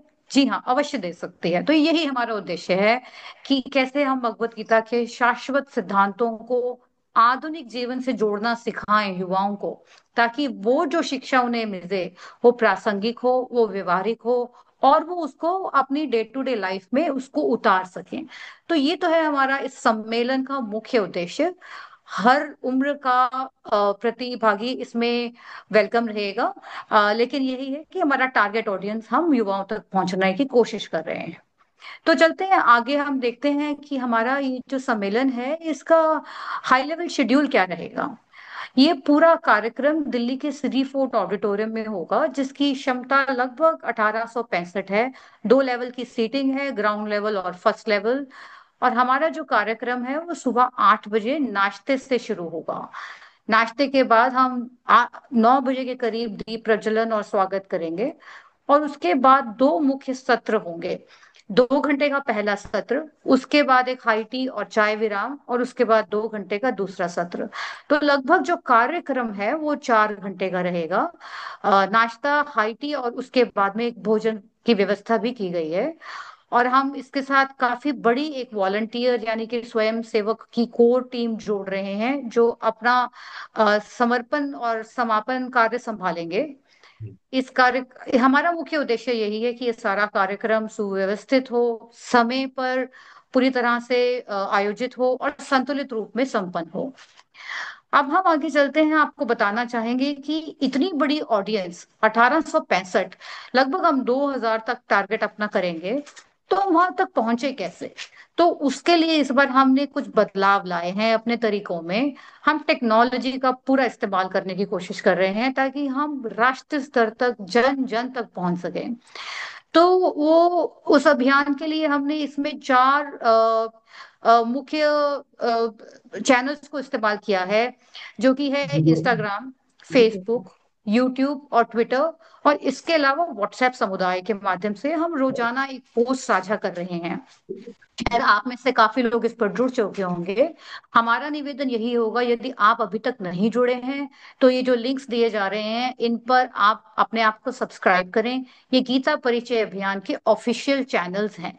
रोज एक ना सिर्फ इस सम्मेलन के बारे में, बल्कि गीता परिचय अभियान के बारे में भी हम रोज एक पोस्ट साझा कर रहे हैं। हम आपसे निवेदन करेंगे कि आप उसको लाइक करें, उस पर कमेंट करें, उसके ऊपर हैशटैग लगाएं। इससे होगा क्या? इससे ये होगा कि गीता परिचय अभियान की पहुंच एक्सपोनेंशियल रूप से आगे बढ़ेगी। जब हम अपने भावों को किसी और तक पहुंचाते हैं वर्ड ऑफ माउथ से, तो वो एक से एक तक पहुंचती है। जब हम टेक्नोलॉजी का इस्तेमाल करते हैं तो एक से 100 और हजारों तक पहुंचने की उसमें क्षमता रहती है। तो यही निवेदन रहेगा कि आप इस संदेश को अधिकाधिक लोगों तक पहुंचाने के लिए इन सोशल मीडिया चैनल्स पर सब्सक्राइब करें। अब आते हैं हम अपने अगले सेक्शन पर, जो कि है हम आपसे सहयोग क्या चाहते हैं। इस सम्मेलन की सफलता सिर्फ आयोजन समिति से नहीं, बल्कि आप सभी के सक्रिय सहयोग से संभव है। और इसमें हम मुख्यतः दो क्षेत्रों पर आपका मार्गदर्शन और आपका समर्थन चाहते हैं। वो दो क्षेत्र हैं: रजिस्ट्रेशन ड्राइव, जिससे कि हम जन जन तक पहुंच सकें और ज्यादा लोगों को इस सम्मेलन से जोड़ सकें। और दूसरी है सब्सक्राइबर ड्राइव। सब्सक्राइबर ड्राइव है हम गीता परिचय अभियान के सोशल मीडिया चैनल्स को सब्सक्राइब करें और उसमें हजारों की संख्या में हमारे सब्सक्राइबर्स हों। आज हमारा वो नंबर काफी कम है, लेकिन जिस गति से हम आगे बढ़ रहे हैं ये दिन प्रतिदिन मल्टीप्लाई हो रहा है। आपके सहयोग से ये कार्य अत्यंत सरल और प्रभावशाली बन सकता है। तो हम इन दोनों पॉइंट्स के ऊपर जरा डिटेल में चर्चा करते हैं। जो पहला पॉइंट है रजिस्ट्रेशन ड्राइव, इस समय हमारा सबसे बड़ा फोकस है रजिस्ट्रेशंस को तेजी से आगे बढ़ाना। अभी हमारे पास 30 दिन से भी कम का समय रह गया है। आज 22 नवंबर है और 21 दिसंबर को ये सम्मेलन होना है। कुल लक्ष्य 1800 का है, जिसमें लगभग 800 हो चुके हैं। और आने वाले 28 दिनों में हमें लगभग 35 रजिस्ट्रेशन पर दिन करने का लक्ष्य है हमारे सामने। आप सभी साधकों को से निवेदन है कि आप अपने परिवारजनों, अपने मित्रों और अपने आसपास के लोगों को प्रेरित करें कि वो रजिस्टर करें। और रजिस्ट्रेशन के बहुत ही आसान माध्यम है गीता परिचय ऐप के माध्यम से, जो कि iOS और एंड्रॉयड दोनों के ऊपर उपलब्ध है। उसके लिंक्स यहाँ दिए गए हैं। और आपको जानकर खुशी होगी कि बहुत लोगों ने हमारे को ये फीडबैक दिया कि कई बार ऐप से काफी ज्यादा समय लगता है नए साधकों के लिए। ऐसे सेमिनार में रजिस्ट्रेशन करने के लिए हमारे पास आसान माध्यम भी होने चाहिए। इसके लिए पिछले लगभग एक हफ्ते पहले हमने एक वेबसाइट के ऊपर लिंक, गीता परिचय अभियान की वेबसाइट पे लिंक भी एक्टिव कर दिया है। इसको क्लिक करते ही आपको रजिस्ट्रेशन का पेज आ जाएगा और बहुत आसान तरीके से आपके परिचित लोग इस सम्मेलन से जुड़ सकते हैं। तो ये लिंक्स आपको हम शेयर कर देंगे। आपने ऐसे कई फ्लायर्स देखे होंगे अब तक, जिसमें ये क्यूआर कोड भी दिए गए हैं। आपको अपने फोन का कैमरा सिर्फ इसके सामने लाना है और आप सीधा रजिस्ट्रेशन के पेज तक जा सकते हैं। तो इसके ऊपर मैं आपसे ये निवेदन और करूंगी कि आप सिर्फ ये नहीं समझें कि ये दिल्ली एनसीआर के साधकों के लिए ही है सिर्फ। इससे देश भर से लोग हमारे साथ जुड़ रहे हैं। हमने तो ये भी सुना है कि अंतर्राष्ट्रीय स्तर से भी कुछ लोग हैं जो दिसंबर में प्राय छुट्टियों का समय होता है, वो स्पेशली प्रोग्राम बनाकर आ रहे हैं कि क्यों ना हम इस ऐतिहासिक सम्मेलन का हिस्सा बने। तो जैसे मैंने बताया भी पहले भी कि जयपुर से भी लगभग, जयपुर और कोटा से 200 लोग आ रहे हैं बसों में भर के। तो आप सबके लिए भी जो दिल्ली एनसीआर में नहीं है, आप मिलकर अपने साथ और लोगों को जोड़ के ला सकते हैं। इसको आप एक आध्यात्मिक पिकनिक की तरह भी मान सकते हैं। हम लोग मुंबई से भी काफी लोग आ रहे हैं हमारे इस प्रोग्राम से जुड़ने के लिए। तो जो लोग बाहर भी रहते हैं, आपसे एक बहुत विनम्र निवेदन यही रहेगा, आप अपने परिवारजनों और अपने साथियों को और साथ में जोड़ें और बोलें कि क्यों ना हम लोग भी अपनी एक बस लेकर दिल्ली चले इस सम्मेलन का हिस्सा बनने के लिए। अब हम और हमारा लक्ष्य सिर्फ संख्या बढ़ाना नहीं है, हमारा लक्ष्य है इस गीता जी के जो ज्ञान की ज्योति को फैलाना। तो यही उद्देश्य के साथ आप भी अपने और लोगों को इसके साथ जोड़ें। अब हम चलते हैं सब्सक्राइबर ड्राइव, जो कि हमारा दूसरा मुख्य विषय है जिसपे हमें आपके सहयोग की जरूरत है। इससे क्या होगा कि हमारा डिजिटल परिवार बहुत तेजी से आगे बढ़ेगा। तो सब्सक्राइबर ड्राइव में हम क्यों बोल रहे हैं कि ज्यादा से ज्यादा लोग जुड़ें? तो हमने ये देखा कि आंकड़ों के माध्यम से हमने ये देखा कि जो बात कर रहे हैं उसमें कितना फैक्ट है।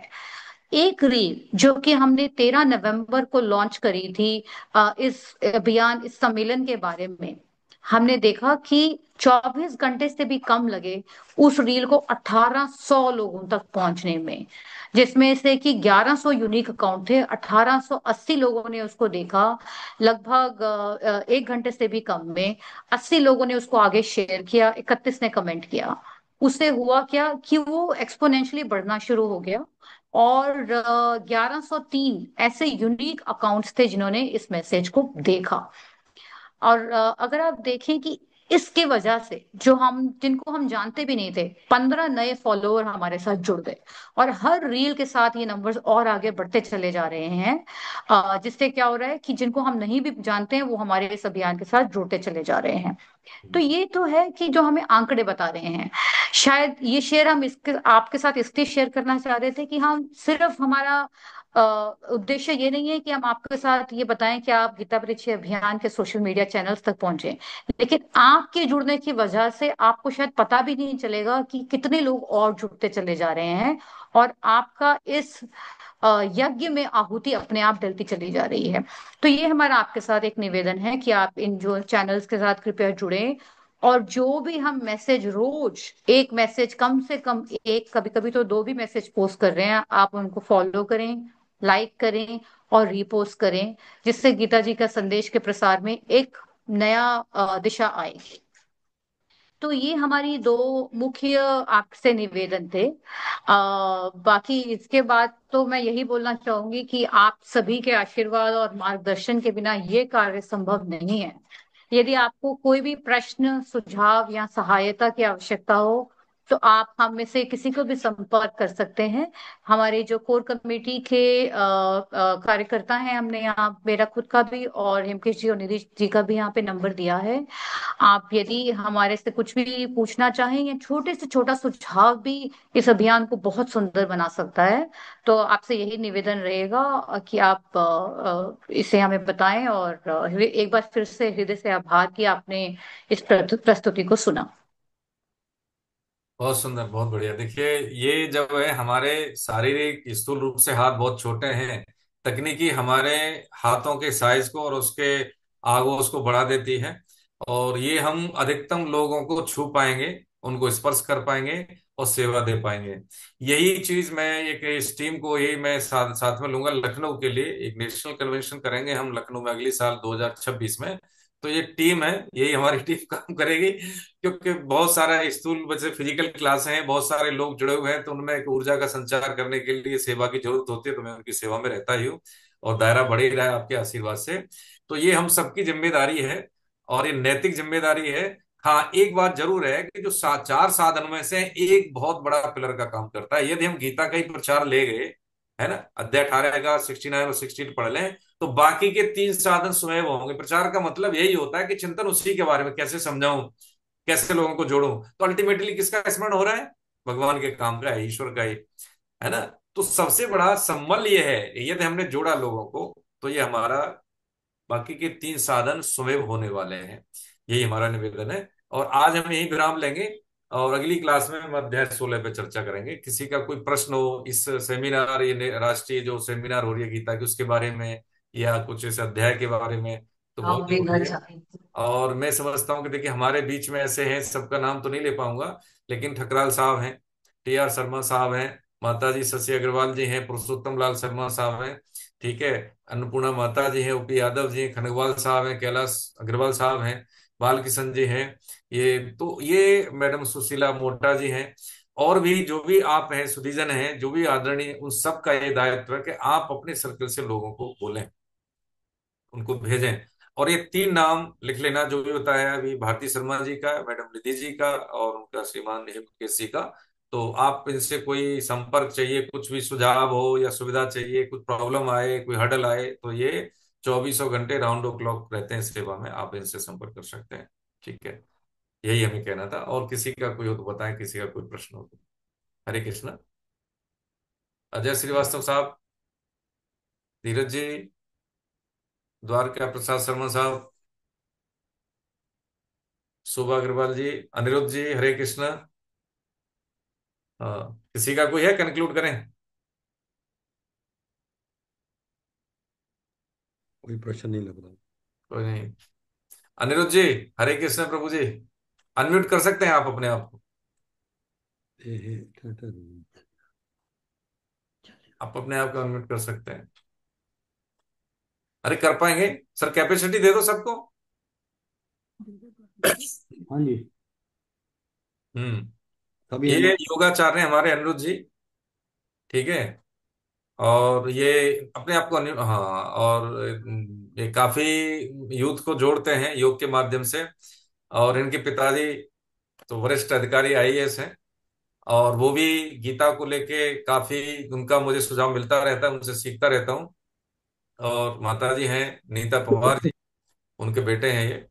तो कहने का मेरा मतलब है कि आप इतने प्रबुद्ध जन हैं। मुकेश शर्मा जी स्वयं बहुत अच्छे गीता के आचार्य भी हैं, और वो लीड कर रहे हैं, इस टीम में ही हैं ये मुकेश शर्मा साहब।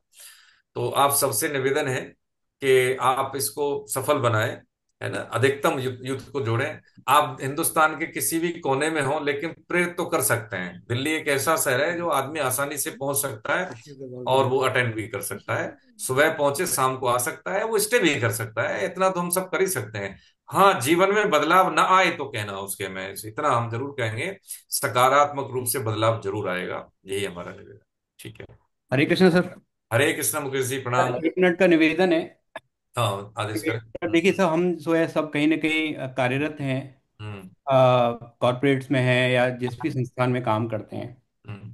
अब जहाँ पे हम काम करते हैं तो क्या है, हमको अगर जैसे लेट से प्रोजेक्ट ट्रांसफर हो रहा है, हम्म। तो हमको कुछ 1 महीने का टाइम दिया जाता है। हम्म। 1 महीने के टाइम में आपको सब कुछ पूरी की पूरी नॉलेज इनसे लेनी है। हम्म। इसके बाद सारा काम आपको ही करना है, राइट, वो आपकी जिम्मेदारी हो जाएगी। हम्म। तो कहीं ना कहीं क्या होता है, एक मानक होते हैं। हम्म। अब क्या है, हमको पता है कि इसकी प्रायोरिटी क्या है, हम्म। राइट, कि ये काम हमको कैसे, क्योंकि अगर हम कुछ क्वेश्चंस गैप रह गए तो ऑब्वियसली वो काम हम अच्छे से नहीं कर पाएंगे। और हमारी जो भी आगे का जो भी जितनी भी चीजें हैं वो सब इसी पे डिपेंडेंट है। हम्म। तो हम क्या है, पूरे तन मन 2400 घंटे लग जाते हैं। और हम 1 महीने क्या 15 दिन में ही क्वेश्चंस की लिस्ट बना के और सारी नॉलेज अपने हाथ में ले लेते हैं। और लगता है लास्ट के 15 दिन हम ऑलमोस्ट हम्म। इंडिपेंडेंट रूप से शैडो में काम करके बिल्कुल परफेक्ट बन जाते हैं। हम्म। लेकिन जैसे ही ये भगवत भगवत तत्व की बात आती है, हमको 4 4 5 5 साल हो गए। इस हम्म। गीता क्लास की भी बात करें तो हमको लगभग 1 साल हो गया। लेकिन क्या वो तीव्रता हमारे अंदर है? हम्म। वो क्या सो इस रूप को हमने इस बात को समझा है कि भाई ये जो मंच मिला है, हम जो 1 साल से लगातार 2 2 घंटे हम इस क्लास में दे रहे हैं, लेकिन क्या भाव हमारा वो है? नहीं, भाव क्या है, बस जुड़ गए, हाँ सर ने कुछ बोल दिया।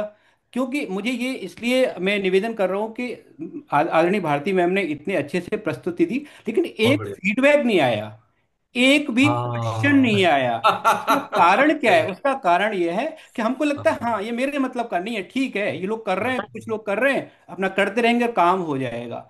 तो हमें चिंतन की जरूरत है। है ना, हमें चिंतन की जरूरत है कि बहुत इतनी अच्छा सेवा बात अगर है। सब हम सभी दे रहे हैं तो देखिए, क्या वो सेवा के बदले हमको देना चाहते हैं, है हाँ, ना। लेकिन एक बच्चे बात का मैं, बर्थडे करते हैं, हाँ एक सही है। सेकंड और, बच्चे को बर्थडे करते हैं हम पूरी जान लगा देते हैं, 50 60 70 80 लोगों को फोन कर करके बुलाते हैं, लेकिन जब भगवत कार्य हो रहा है, भगवान स्वयं हमारे बीच में आके दे रहे हैं, लेकिन हम जागृत नहीं हो पा रहे। और यही कारण है कि आज भी हम 832 रजिस्ट्रेशन पर अटके हुए हैं। पिछले हाँ। 2 महीने से रजिस्ट्रेशन ओपन है, लेकिन अभी भी उसका कारण हम स्वयं ही हैं।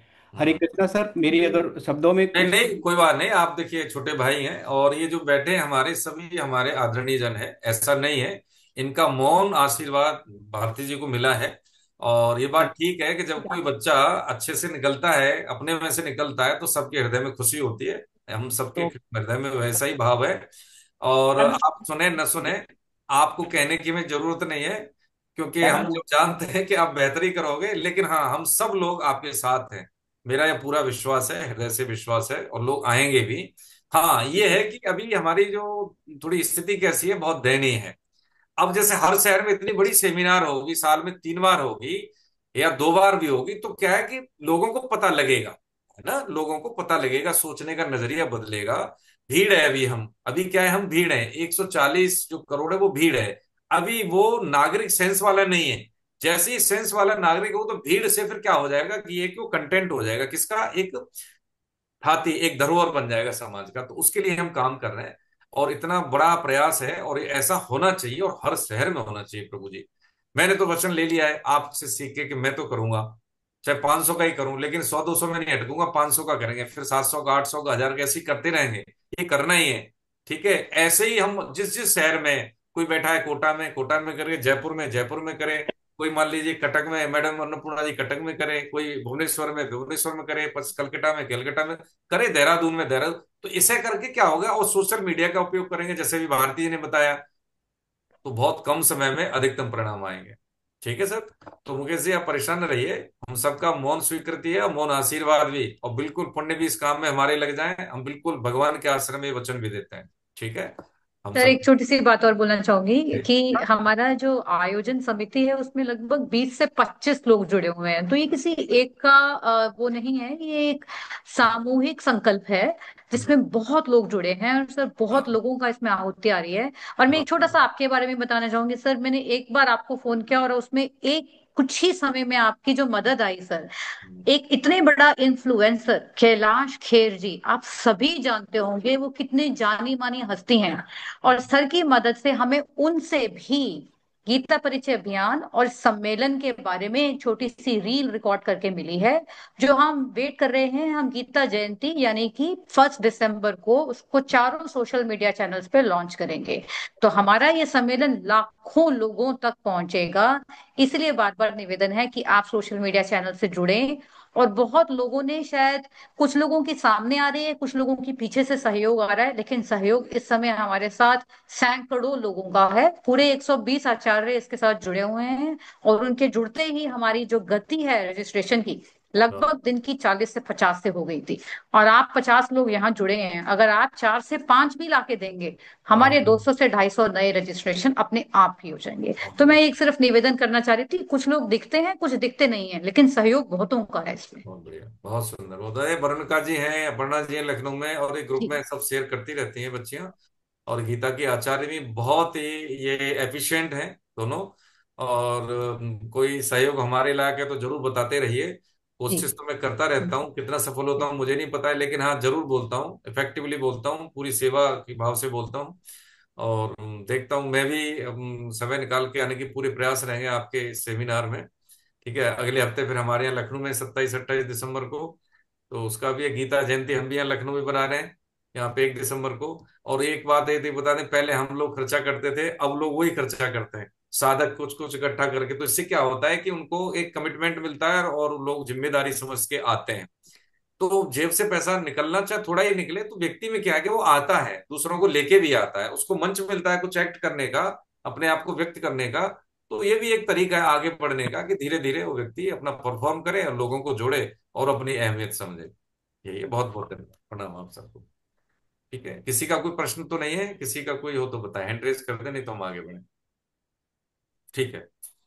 गोविंद जय जय गोपाल जय जय गोविंद गोविंद जय गोविंद जय जय गोपाल जय जय गोपाल राधा रमण जय हरे राधा गोविंद रमण जय हरि जय राधा जय जय रमण हरे राधा रमण हरि गोविंद जय जय जय जय गोविंद जय गोविंद जय गोपाल जय जय गोविंद गोविंद गोविंद जय जय जय गोपाल गोपाल जय जय जय जय राधा रमण हरि गोविंद जय जय राधा राधा रमन हरि गोविंद जय जय जय श्री राधा रमण हरि गोविंद जय जय श्री श्री राधा राधा रमन रमण हरि गोविंद गोविंद जय जय जय नाम जय संकीर्तनम यस्य नाम नाम संकीर्तनं कीर्तनम यस्य सर्व पाप प्रणाशनम सर्वपापप्रणाशम् प्रणामो दुःख शमनस्तम नमामि हरिं परम नमामि हरिं परम बाकी बिहारी लाल की जय। बोलो राधा गोविंद देव सरकार की जय। मैं अपने गुरु भगवान की, श्यावर रामचंद्र की, जय पवन सुत हनुमान की, जय उमापति महादेव की, जय सब देवी देवताओं की, जय सब संतों की, जय सब भक्तों की, जय अनंत कोट वैष्णव वृंद की, जय दृश्य अदृश्य पुण्य आत्माओं की, जय आज के आनंद की। जय जय श्री राधे। जय श्री हे राधे नाथ, हे हे नाथ नाम हे मेरे नाथ, हे हे मेरे मेरे नाम नाथ पे कृपा करो, मुझ मुझसे पे कृपा कृपा करो मैं करो आपको भूलूं नहीं, मैं मैं आप आपको भूलूं मैं नहीं केवल आपका हूँ, मैं मैं केवल केवल आपका हूँ आप ही केवल मेरे हैं। आप ही केवल मेरे हैं। भारती मैडम, संडे की क्लास में और आप एक बार प्रेजेंट कर दें, थोड़ा अच्छा रहेगा। जी सर, जी मेरा सर। यही निवेदन, ठीक है। ठीक, जी सर। बहुत बहुत प्रणाम। हरे हरे कृष्णा। कृष्णा। नारायण कल रात को भी आए। नारायण।